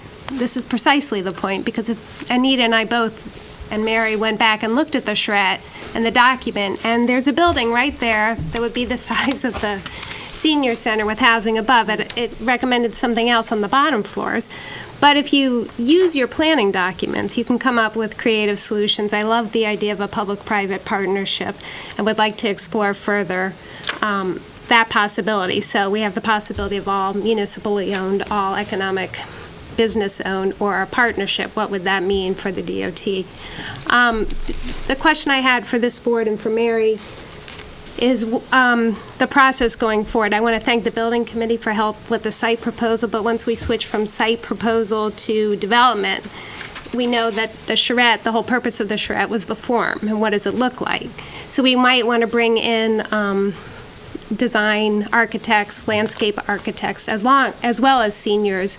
And I would also recommend people who are not yet seniors, but who are coming down the road, because hopefully this building will be here for the next many, many decades of use. I think we want to think, as we switch from site selection to development, we want to bring in a lot of creative thought. I'd like to bring in Main Street, who helped do the charrette and is so familiar with the downtown. So these are a couple of things. One of the things I had a question for, maybe Anita or Jeff could answer this, in dealing with DECD.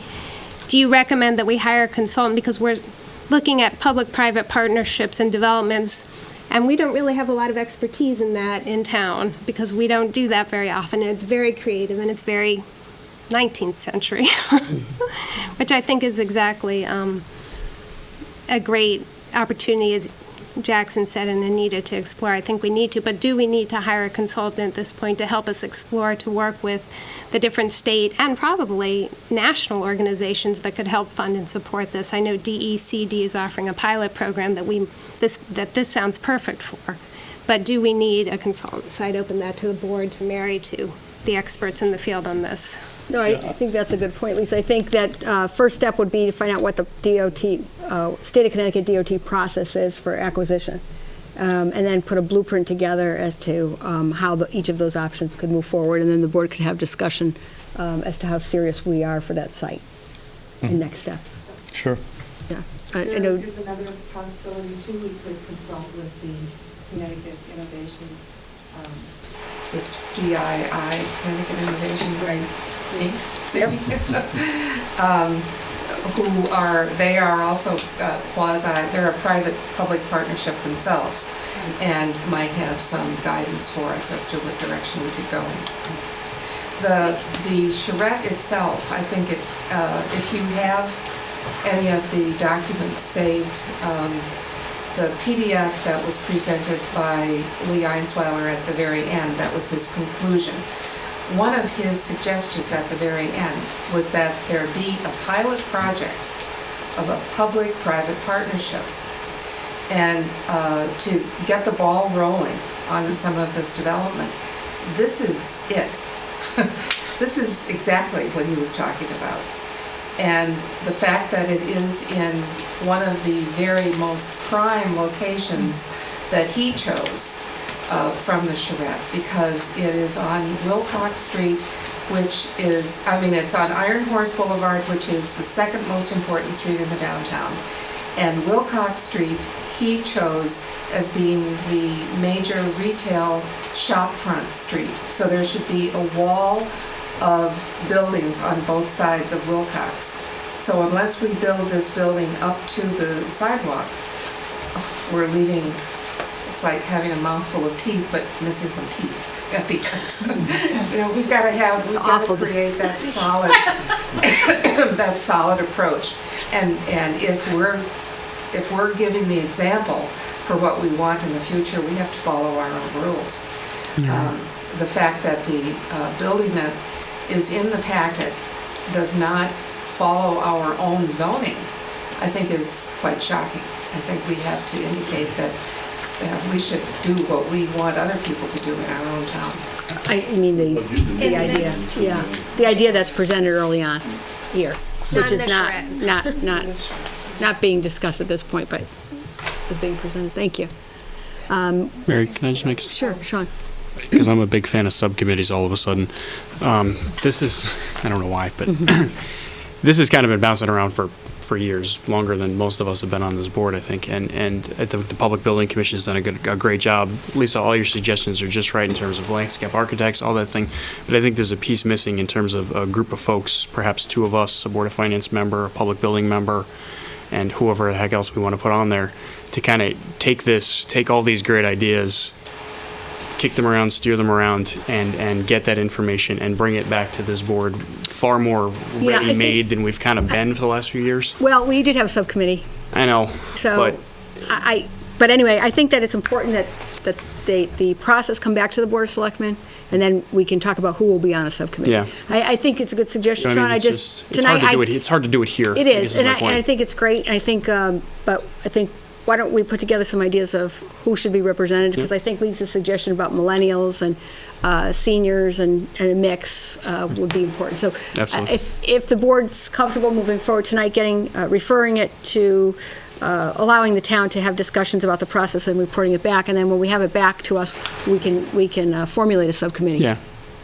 Because again, it's like I said, Because we it's- do have a public building committee that has the legal authority to have oversight, so we've got to. absolutely, but they don't do the financing. They don't do the No, whole right. And this could be selling to the very, public part. very You know, creative. it's yeah. So, yeah, so, May end up not being what we think, so we don't know for sure. Well- If a private developer is gonna come in. Yeah. but if the town's involved in it, then it, They've got great input, but Yeah. the point is, Statutorily. we got to kind We of just take don't this, wanna pick it up, violate and it. let's get it over the finish line now. yeah, no, good suggestion, yeah. Couple of comments. Anita, I think you're the star of the meeting tonight, everyone's referring to your comments. Because I came tonight with a lot of concerns about the idea that this site would be considered to have a single level building on it. And I think I was actually the one that wrote sold on the top unit of the building that was in that rendering, because that was the apartment I wanted to eventually own, right on the corner there. I also, though, don't want us to lose sight of what we've learned through this process about Eno and the jewel and the gem that it is, and where it hasn't really realized its highest and best use. What can we do to that building? And so I think as we talk about all this from the beginning, well, I should say from the beginning, but as we move through this process, we talked about a distributed model. And I think also to mention Bob Hensley's comment about a community center, I think that's just right on. And so however the financing on this breaks out and works out, but what do we put towards correcting some of the issues of that building and getting the highest and best use out of it? What does that give us for square footage in the end? What are the best uses for that building then? And then where does that leave us as far as what ideally we would want out of this public-private partnership, whether it be here, and then I know that Bob Hensley also mentioned it's been talked about before, but also a distributed use for possibly the PAC. And I know that that was still one of the things that was on the table. Also has some shared benefit when we talk about some of the opportunities for that area as well. So it's exciting to talk about what we are right now for this particular parcel, and there's a lot of work to move forward to investigate that, but I don't want us to lose sight of keeping Eno in the mix, because it's been there for a long time, and it'll be there for years to come. Any other questions? Is there a consensus to have a motion to have the town consider, to explore with the state of Connecticut the public use for that site, and also to address, I think I listed a number of issues, the process, the DCD, Department of Housing, the charrette, public-private partnerships, costs, use of Eno and the Performing Arts Center build-outs, size of the senior center, time frame. Anything else? I think that's it. I think it wants to very much be more than a senior center. Yes. To Bob's We'll convey point. that. I think. We'll start referring to it as a community. I think it needs to be, Eno is a community center on a bunch of different levels, and Yeah. I think that's really important. Good point. Okay. Just to follow up on this too, I know we had a $204,000 grant that we had that somehow is woven into this mix of getting to next steps on. Well, no, we can't use it until we have a site. Until a single So location. the is architectural design? Yeah. Okay. Yeah, it's Yeah. specifically for architectural Okay. design, not for this. So Yeah, and I had a once we question have about that, so I we can wanted to make start sure moving. people knew. Yeah. Yeah. Any other questions? I have a question. Sorry. Is Eno going to be in the mix? Yes, yes, Eno and the Performing Arts Center. Thank you, Norma, for asking that. How do we use those and how are they consistent? Good point. I'm sorry, do we have a motion? No, Do you need one? I do. Okay. I would like a motion. So you want a motion to review all the things that you just said? Yes. All right, so I'll move that we review all the things on Mary's list. I'll second that. Thank you. Any further discussion? All in favor? Aye. Any opposed? Motion carries. Thank you. Next is request for reconsideration of CTEC Solar, and I'm going to recuse myself to have a solar system in my house, and I will pass the chair to Nancy. Thank you.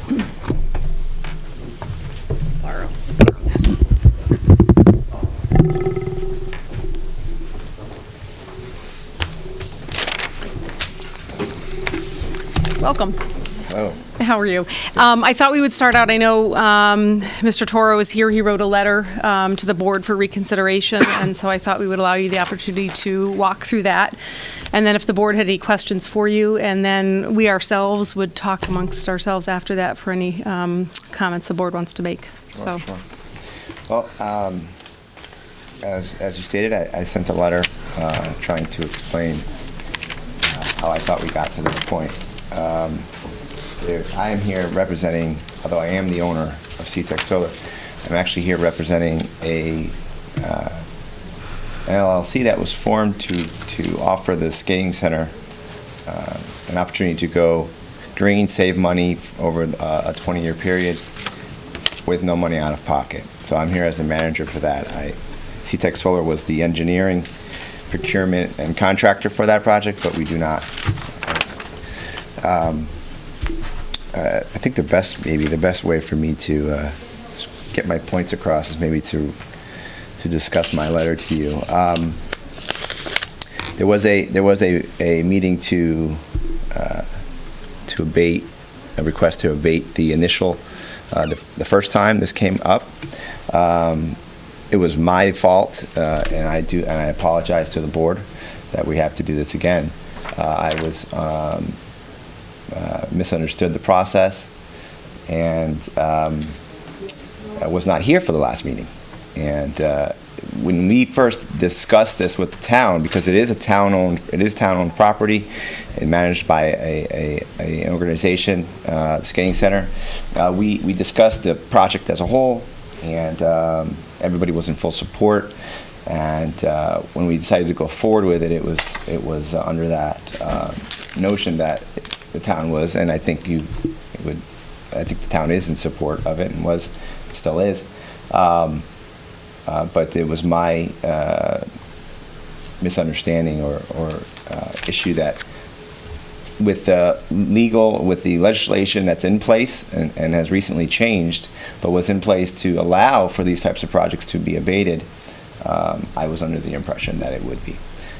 It was presented as a project with that in mind. Financially and economically, it was a viable project due to those considerations, and we decided to move forward with it based on those things. And when the steps that were needed to be taken to ask for the abatement were not done, I was at that point late requesting the abatement, not because I refused to or didn't want to, but because I didn't understand that to be one of the next steps. So I understand that was an issue in the first decision. So I wanted to make sure that was clear. I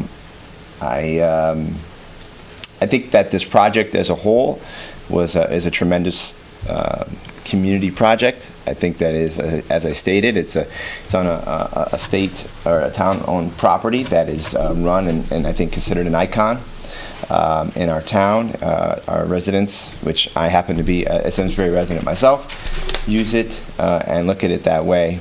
This project allows that model, that skating center, to run more sustainably. It is that business model as a whole, and I think you guys understand that because there are some consideration taken for that management group, is a difficult model to run. This project allowed them to be much more sustainable, and a simple way for me to explain that is their energy costs today, or when we initiated this project, for their electricity will be less than what they're, in 20 years, will be less than what they're paying currently, and guaranteed to do that. And with the recent, I think three hikes, CLMP hikes, that we've had over the last 12 months, that wasn't even taken into consideration when those numbers were forecasted. So the amount of savings that this provides for that building as a whole, again, a town property, a management group that runs it, should not be understated. And this was a great opportunity for them to do that. I think also something that should be taken into consideration is that, again, I believe that the Selectmen, I believe it was my fault that this ended up where it is because I was not here. But I think the board and the town is in full support of these programs. I think it's obvious that the town has taken initiatives to research and look at opportunities for their municipal buildings to go green and put solar on. We've completed a great program recently in the town, allowing 80 residents to go solar due to the favorable economics as well as the environmental impacts that those homes will create for our children and for ourselves. The skating center is obviously a very important part of those economic and environmental benefits.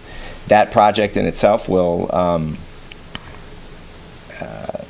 it's creating enough power to power 40,000 homes, and I think that's a tremendous way to help our environment. Again, it was a project that was created with no money out of pocket to anyone except for the investors who decided based on their economic examination, decided it was a viable project. I think that as I stated, I think the town and the board is in favor of these types of projects. It was really my fault for not making it clear what we were looking for and doing it in the proper time. I think it would be a sort of a contradiction to the town's a feeling or position on these types of projects. If this type of thing were not able to go forward, if this was assessed, and my misunderstanding did not happen, this project would not have gone forward, and that would be too bad, obviously, considering all the things that it benefits, all the ways that it benefits our community.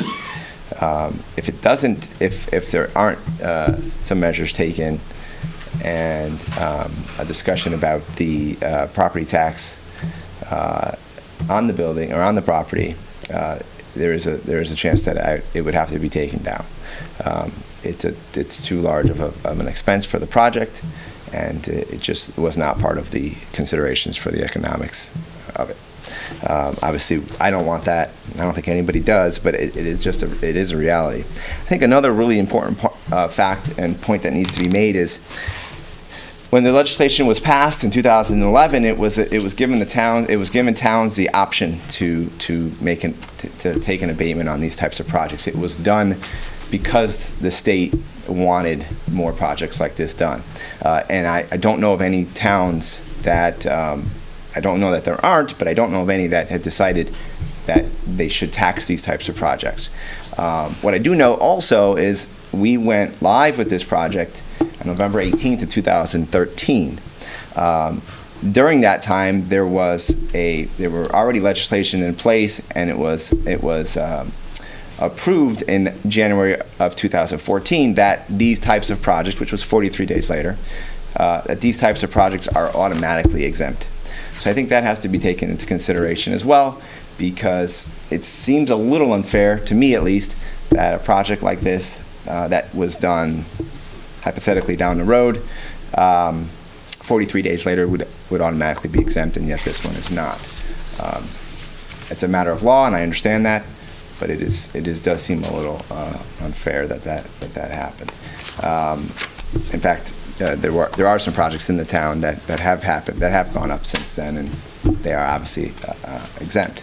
Again, I take blame for assuming that and not researching and understanding what was expected of me for the last meeting and decision, and requesting this meeting. I hope to be able to allow the board the opportunity to reassess the circumstances and reconsider the decision. I'd certainly like to answer any questions that you may have. Thank you. I appreciate the summary. And I don't know if, Sean, you have a question? So I have a couple questions. So the law went into effect Jan 1? January 1, 2014. So they passed it in the prior legislative session because they're not in session on January 1st. So they would have passed it by June of the prior year. Right. So your investors would have known that this would have had to go live after January 1 to automatically be tax abated. Well, there was also a ZREC that was a contract that was in place that had to be actually, if it was started in January of 2014, it would have been void of that contract. Okay. And then I was on the board for the original approval, and I looked back, I don't remember it ever coming up where we talked about this coming before us for tax abatement, that being part of the finances of this. I mean, quite honestly, when this came on the agenda the first time, that was all news to me. And I can't tell you how I would have voted back then, but I think I would have considered it differently had I known that I was going to ask the residents to pay for a portion of the project by depriving them of tax revenue for what we tax everyone else for previously, obviously did legislation that we didn't vote for. So, you know, that's where I struggle with this, is I completely understand the quandary you're in, but at the same time, you know, you're asking for different treatment than we give to the rest of the residents on similar projects, you know. And there were other projects that fell in the same time frame that you did that are being taxed on their solar arrays. There are. Which ones was that? And then there's. Which projects are those?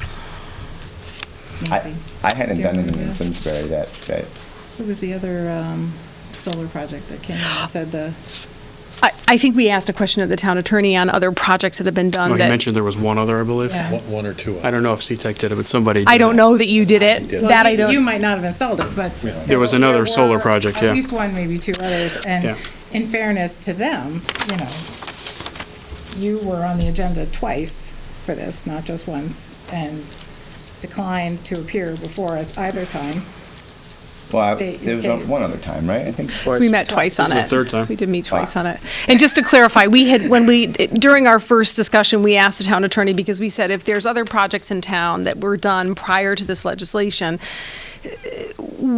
you know, I mean, we have this tool in our toolbox that we have the authority to exercise or not, or did at that time, I should say. And those projects are not abated right now. And so we just, you know, we're talking about, it is unfortunate. There's a timeline always in the sand sort of that's drawn where something happens before it and things happen after it. And unless it's done, you know, retroactively, or there's any sort of, you know, provisions made in that regard, that those projects are what they are, whether they were 43 days before, 2 years before, or whatever the case may be, because that legislation wasn't there. But Another question? I'm going to get Lisa go, and you guys can go for round two in a second, but Lisa.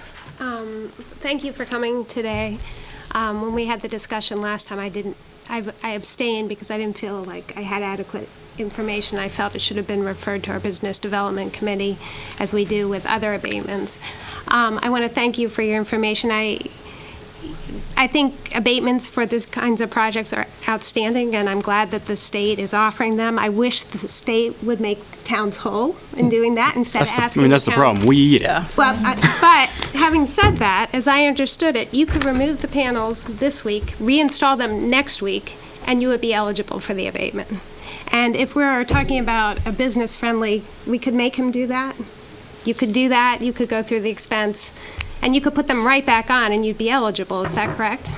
Yes, if it was commissioned afterwards, it would be. That is true, even though it's an operating array now, That's prior my to the question. date. That's what how I understand it. I'd be surprised if the state would let you get away with that. but- I would say then, if we don't have that answer, I would, again, renew my request that this go to the Business Development Committee to examine that, to speak with council, to speak with the people who deal with our abatements regularly, to look into that, because if it is the case that we're going to make you take them down and then reinstall them the next week, that seems silly. I mean, it's just a practical, you know, it is. Do I love the way the state structured the abatement? No. Do I think that, you know, we have an obligation? There are bright lines in the sand, and we have to honor them. But if the law is such that if you take it down and reinstall it, you get it, it seems silly to make you have that expense, if that's going to be the end result. So I would renew, at this point, my recommendation that we refer this to the Business Development Committee to get that information and consult with council. Let me ask a question on that, Yeah. because your letter states that it's the second page, first paragraph, 1, 2, 3, 4, 5, 6, 7, 8, like eighth line down. The recent amendment removed the option as of January 1st. Does that mean we can no longer even do this? No, it means we can no longer. I'm asking. Oh, sorry. It just means that any project that was installed after January 1st, 2014 cannot be taxed. It's not an option. It can't be denied. But it doesn't, but does it retroactively remove our authority to abate I don't previous know that- projects? You know, some of these laws that have put in place, unfortunately, with the way they are and they're constantly moving, I don't think the legislation even knows exactly how. They probably to didn't think of that, is probably the answer. But I think what they're trying to do is there's a lot of, whether people agree or don't agree, there's a lot of movement, and not only in the state, but in the country to really, you know, lessen our footprint in a lot of ways. And these are initiatives to do that. And I think that the state really wanted to initially to make him exempt, and back in 2011, and they felt that it was probably enough to get towns, because towns were in support of it, to just allow them the opportunity to do it, and they would make the decision that they felt was necessary, and a lot of them made the decision to make them exempt, and everybody has the right to do that, and I understand yours as well. I do agree with you, Sean, that when we first discussed this, it was the tax implications were not discussed. But I guess, and again, you know, that was it is again a town. There were a lot of discussion about whether this could even go up, and because it was a town building or town property. And I guess I misunderstood it just from a standpoint of full support of the town, and that. That when the opportunity or when the time came, it would just be, you know, with that support would continue. And I get it. I mean, but you know, you understand our challenge too is when a project is free. We love projects that are free, right? I mean, we're the Board of Selectmen. We have an $18 million budget. It's not that big, but when you ask us, i.e. the taxpayers, to then contribute to a project, it's no longer free, and we ask different questions. We look at things differently. And while we all, I'm sure, support green energy initiatives, and I know I certainly do, I ask different questions. I look at things very differently, because now you're asking me to take $25, $50, $75, whatever $1,000 out of these people's pockets and put it somewhere else, and that's a different decision. And again, I'm not against any of these projects or this concept, but the state of Connecticut deprived towns of the right to make that decision any further, which is, again, unfortunate, but, you know. I just wanted to ask if. To the importance that the state thinks No, and these I are. get it. That's all I think. I mean, Yeah, I but don't know. they don't have for to sure. pay for it, we do. Right, Yeah. to Lisa's point. That's nice, but. Mike, did you have any comments yourself, or? I'm struggling with this, I'll be very honest. I hear what you're saying, Mickey, and I agree with Sean's point that we want these projects to go forward. We know it's for the greater good. On the other hand, it went in too early before it was eligible for. Was eligible just for a decision to be made. But under different criteria. Right. Requiring it to come to us for this board to approve it. And to Sean's point, it is coming out of the taxpayer's pocket. On the other hand, the state in its largeness decided, oh, well, you just won't charge them any taxes. Well, that is coming out of our pocket. That's an unfunded mandate, in my opinion. It is. Right. I am struggling with this, and I think one other thing to not to stop you, Mike, but to take into consideration is that it is a building that I think forever will be a skating center. Just there's not much more you can do with it, and I think that helping sustain it in the town is important. Something to consider. I mean, we're going to save them in excess of probably, I mean, it started off initially at about $15,000 to $16,000 a year for 20 years. And it probably will be greater than that due to the last 3 rate hikes. And I think that was part of my, excitement about doing the project with a town-owned property, and a way for the town to really help make sure that building and that piece of property remains an icon in our community. And I think that is something that is important also as part of this evaluation. That's, if you guys probably see, you know what their situation in that skating center is. It's not an easy model to sustain, and this is a really great way for them to do that. And it doesn't change all the other things, obviously, but I think that has to be taken into consideration. This is 20 years that this building can continue to operate with that discount. Lisa's got a comment. I know Sherry doesn't, and I also had a few myself, and we don't want to keep you too much longer, but. One, thank you for bringing up these concerns. And again, not to beat a dead horse, but I do think it should go to business development because they have members of the Economic Development Committee, Board of Finance, who can look at the impact, who can look at, is this a business retention thing?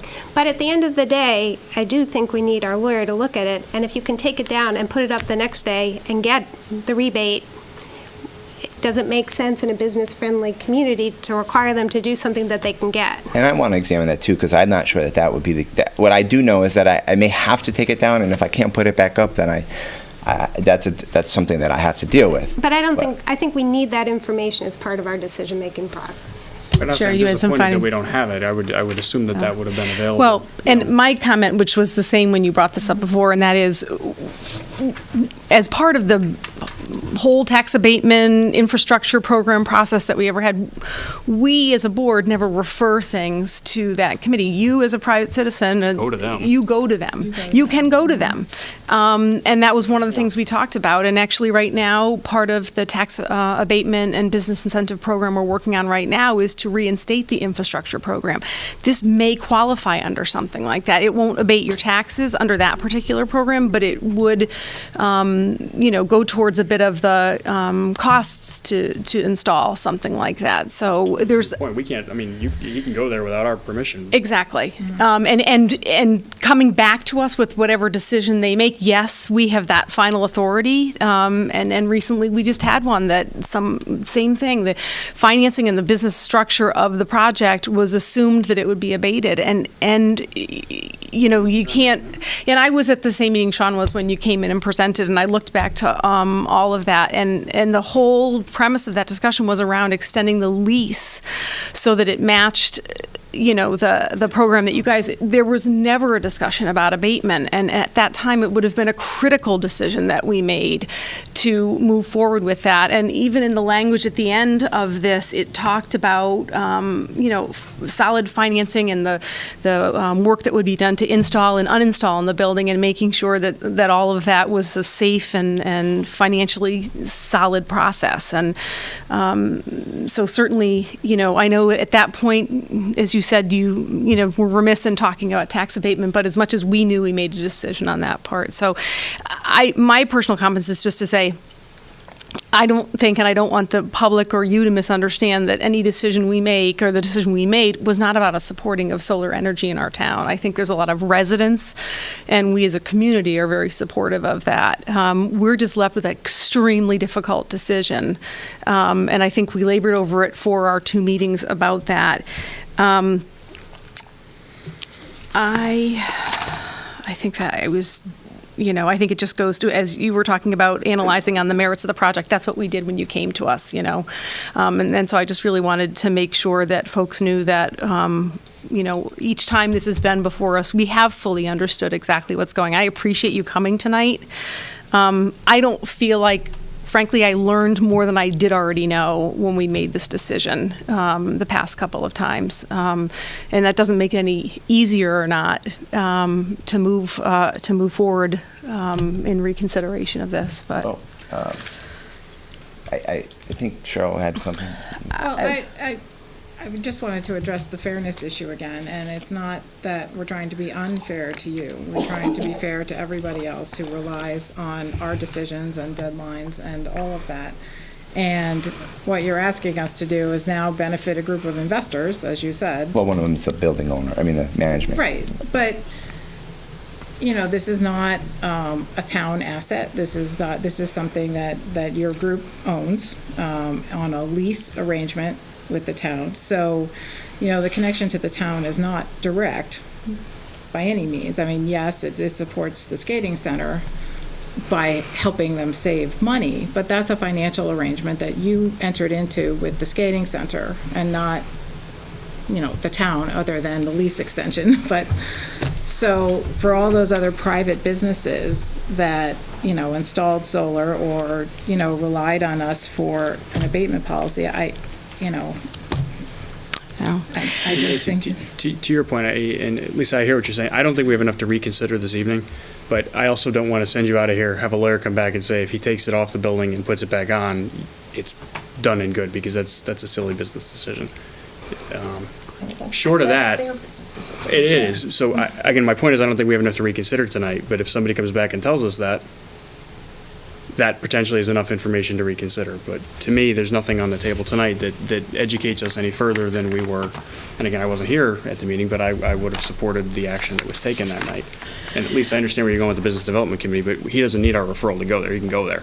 Well, I guess I would just say, if this board is not interested in going to the Business Development Committee, I think it is an important piece of information to know if he next week goes and takes the solar panels down and then puts them up the following week, he's entitled to the abatement.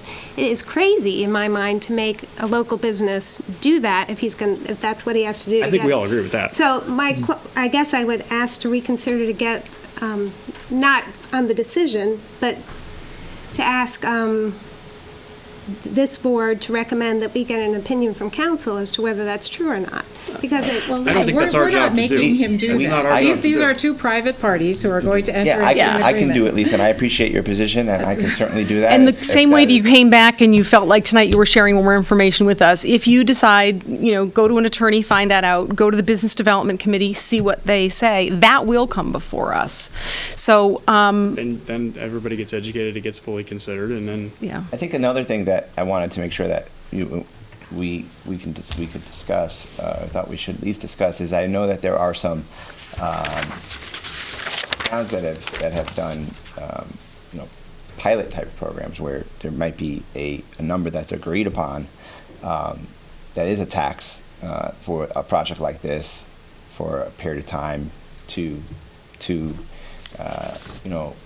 allow the town to benefit from it and sort of keep it inside of a budgetary number that makes sense for a project. That really is the tax abatement program. So they have, and we're actually, again, we're considering adjusting that policy and extending it out for longer periods of time, giving options depending upon the location and the type of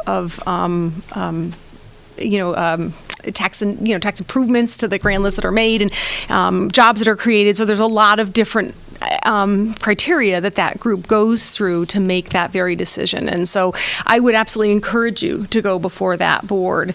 And as I said, that's your personal decision to do, along with weighting options that an attorney may tell you. I would be surprised, because if you did it, there'd be a bunch of other people that did too, including the two projects that we knew have taken place in the town. They could take theirs down and put it back up at least as well. we'll know. And and again, for the same thing, and then, then we can treat, to your point, everybody fairly and potentially consider that. The other piece of this too is your comment that I brought up before about that it removed our ability to do this has really piqued my interest, because if they did repeal the prior legislation as part of the new legislation, then we don't even have the authority to do this. Right. And then I'd where are really you? like to know if that's true. The authority Because- to do what? To abate If this. they appeal the abatement Solar. of it. They If don't that could think when they have- pass laws down there, guys. Yeah. They don't think. And sometimes they remove the ability to do things under prior acts when they put new acts in. Oh, you're saying that they're removing. They do that. I understand. I don't So- know, but your letter says it. And you piqued my interest, and that's got me concerned with who wrote the legislation and who passed it, and Well, the legislation states now, again, in 2014, any project that goes up in January 2014 is automatically exempt from property tax. Right. That's how that I know. but it said the recent amendment removed the option. Well, In other words, we couldn't deny it. You're interpreting it. I don't know. Well, I'm sure he has a lawyer who will be That's my happy to point. discuss it I'm not with trying to be a him. pain in the neck, but That's, I don't want to bring you back here for a 16th time because the lawyer says you want to get into the other. So the first, it's not anybody's fault that we're here this time. So my suggestion would be that we leave this alone for this evening. Send it back through the channels if No, we won't. through the but- channels. And then again, I would hope that would make it to town attorney and the business development committee. And if, again, you got to take it down and put it back up to get the abatement, then come back and talk to us. Before you do. That's my opinion. Yeah. I think, Lisa, that's, I think I guess I didn't state it well enough, but that's been my position all along. I'm just It not wasn't the referring it last to the time. business development committee. Right. Well, refer him to go to the Business Development Committee. But the only thing I would add to that, of course, we will welcome your attorney's opinion, but when we get it, I will ask that our attorney review Send it that there first opinion. before it comes here. Yeah. Because I want to know what Bob D thinks too. Right. Yeah. That'll save you a couple of steps in the process along the way. Send it So- to Cook and Bobby D. So I would ask if there's any other comments or questions regarding this reconsideration at this point? No. No? Okay. Okay, Thank you thank you. very much for your time.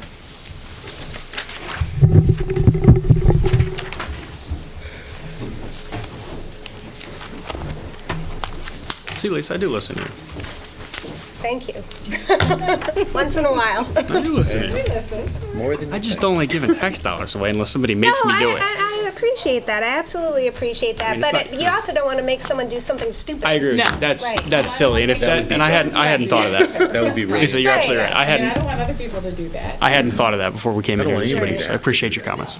That's silly to make a business owner do that. Right. If he's automatic, and that's information we need to know, and he can I'm get that disappointed it and go wasn't through the here, but- process. Right.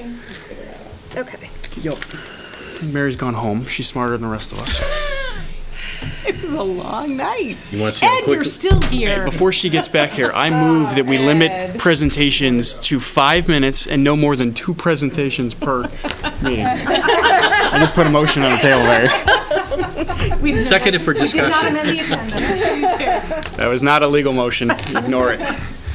Nor was mine. Not a legal motion. Okay, next item is approve Simsbury Performing Arts Center directors. I think that's just a recertification of what we've done previously, so any questions? With a caveat that they present in less than 5 minutes next time. There you go. Yes. I'll second that. Is that a motion? Shorten their riveting. I move that we approve the directors as presented. Thank you. Do we have a second? Any other Still second questions? it. All in favor? Aye. Thank you. Next item is to approve the resolution for transit-oriented development planning grant application, and Hiram is here. Sorry, Hiram, that you're still here. But this is I didn't know he was waiting for us. I'm sorry, Hiram. there's a short time frame to approve the transit-oriented development planning grant. And as you know, Simsbury is very aggressive. Whenever we get notification of a grant, we immediately have staff review. We meet to talk about whether there's any possibility that Simsbury could benefit from those applications. And Hiram did a great job turning around an application in a very short period of time. And it really is nothing new from what the board's already familiar with. We did do a Weetog Village District overlay zone, and we've been working on it, and there was consensus, and it's been approved, but this is an opportunity for the town to apply for funding to finish that project. So with that introduction, I'll just ask Hiram to do a Sure, quick summary. that's it exactly, Mary. We hope to tie 2 or 3 things together here. One is to sort of capitalize on the fact that express bus stop exists. And the fact that it exists, and as part of our Route 10 corridor study, some of you may recall, we had a significant rearrangement of some of the roads in that area where Stratton Brook comes in and Canal comes in to sort of rearrange some of that area. So this would allow us to do that planning, finish that planning up, which we didn't have enough money for last year. It would also allow us to do the preliminary engineering and work with DOT with regard to creating a Weetog Village Green. So we thought that was an important part of this process as well. There's a significant amount of work that staff puts into this, and we basically are considering that's kind of in-kind services. Not that there's a required match for this particular grant, but we think that that'll help us get over the hump for this. We also fully understand that this is probably going to take place, most of the funding is probably going to go to places that are on the New Haven to Springfield corridor. We understand that. So this is a flyer. We think that it's a good project, and if they're open-minded enough to pick a municipality that's had, I think, the foresight to look into the TOD aspect of this, we just hope that they'll go ahead and grant us that money.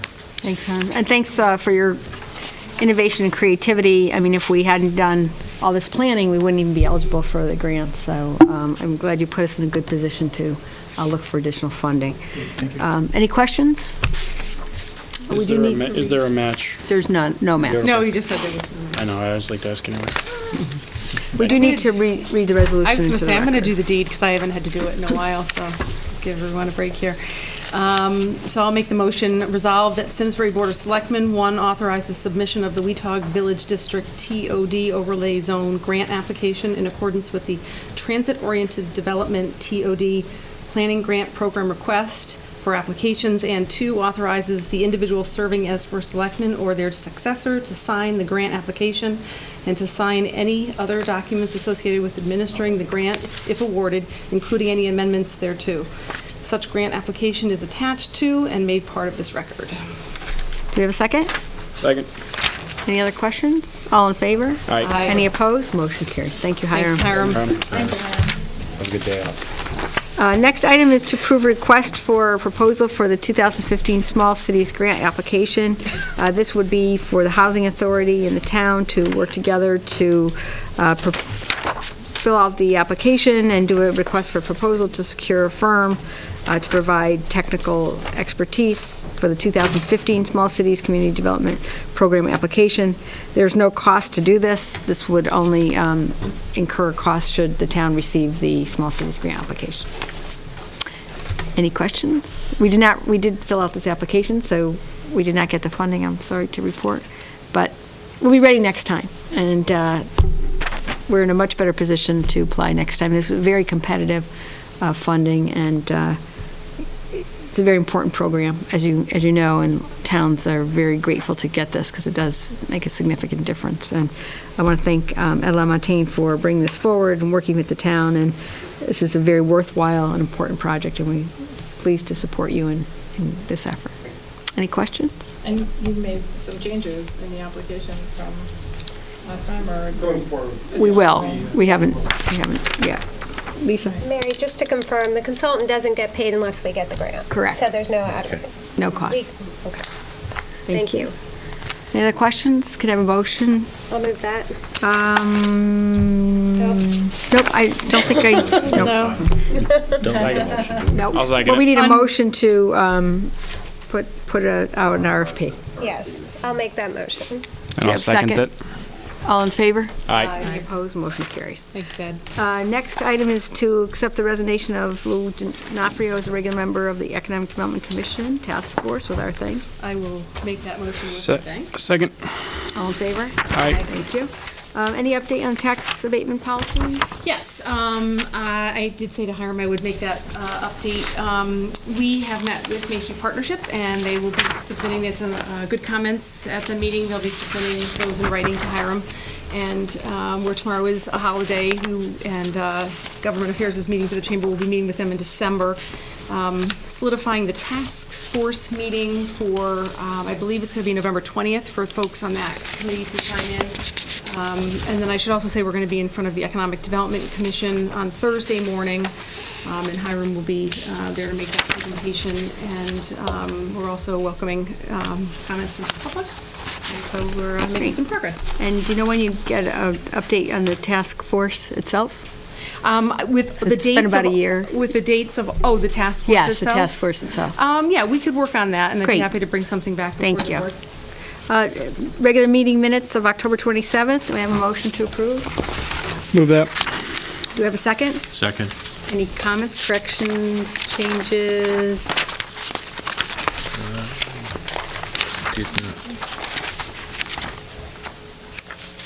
All in favor? Aye. Any opposed? Thank you. Any subcommittee reports? Lisa?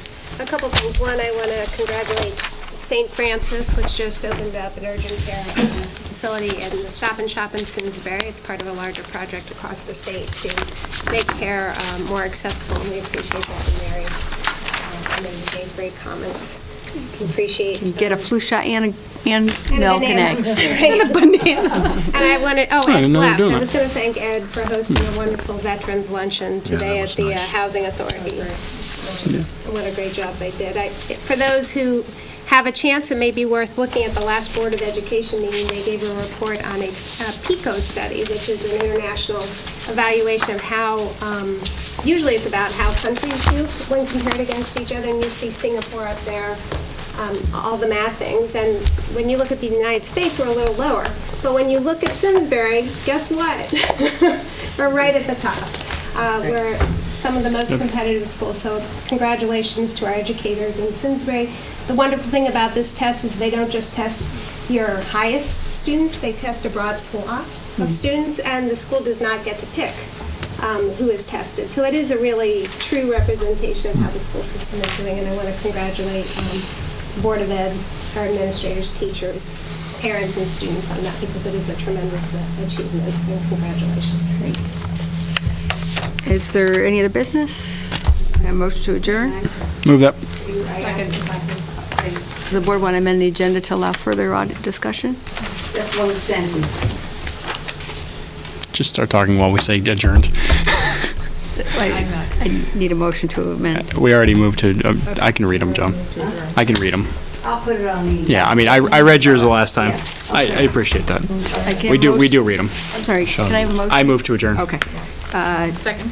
All in favor? Aye. Thank you. Aye. We are adjourned. Thank you very much. And I'd be happy to stay in here, too. I said there are members that would be happy to stay and listen if you like after the meeting. I can read them. I always read them. I mean, we're listening. Oh, okay, if you're listening, I'll listen.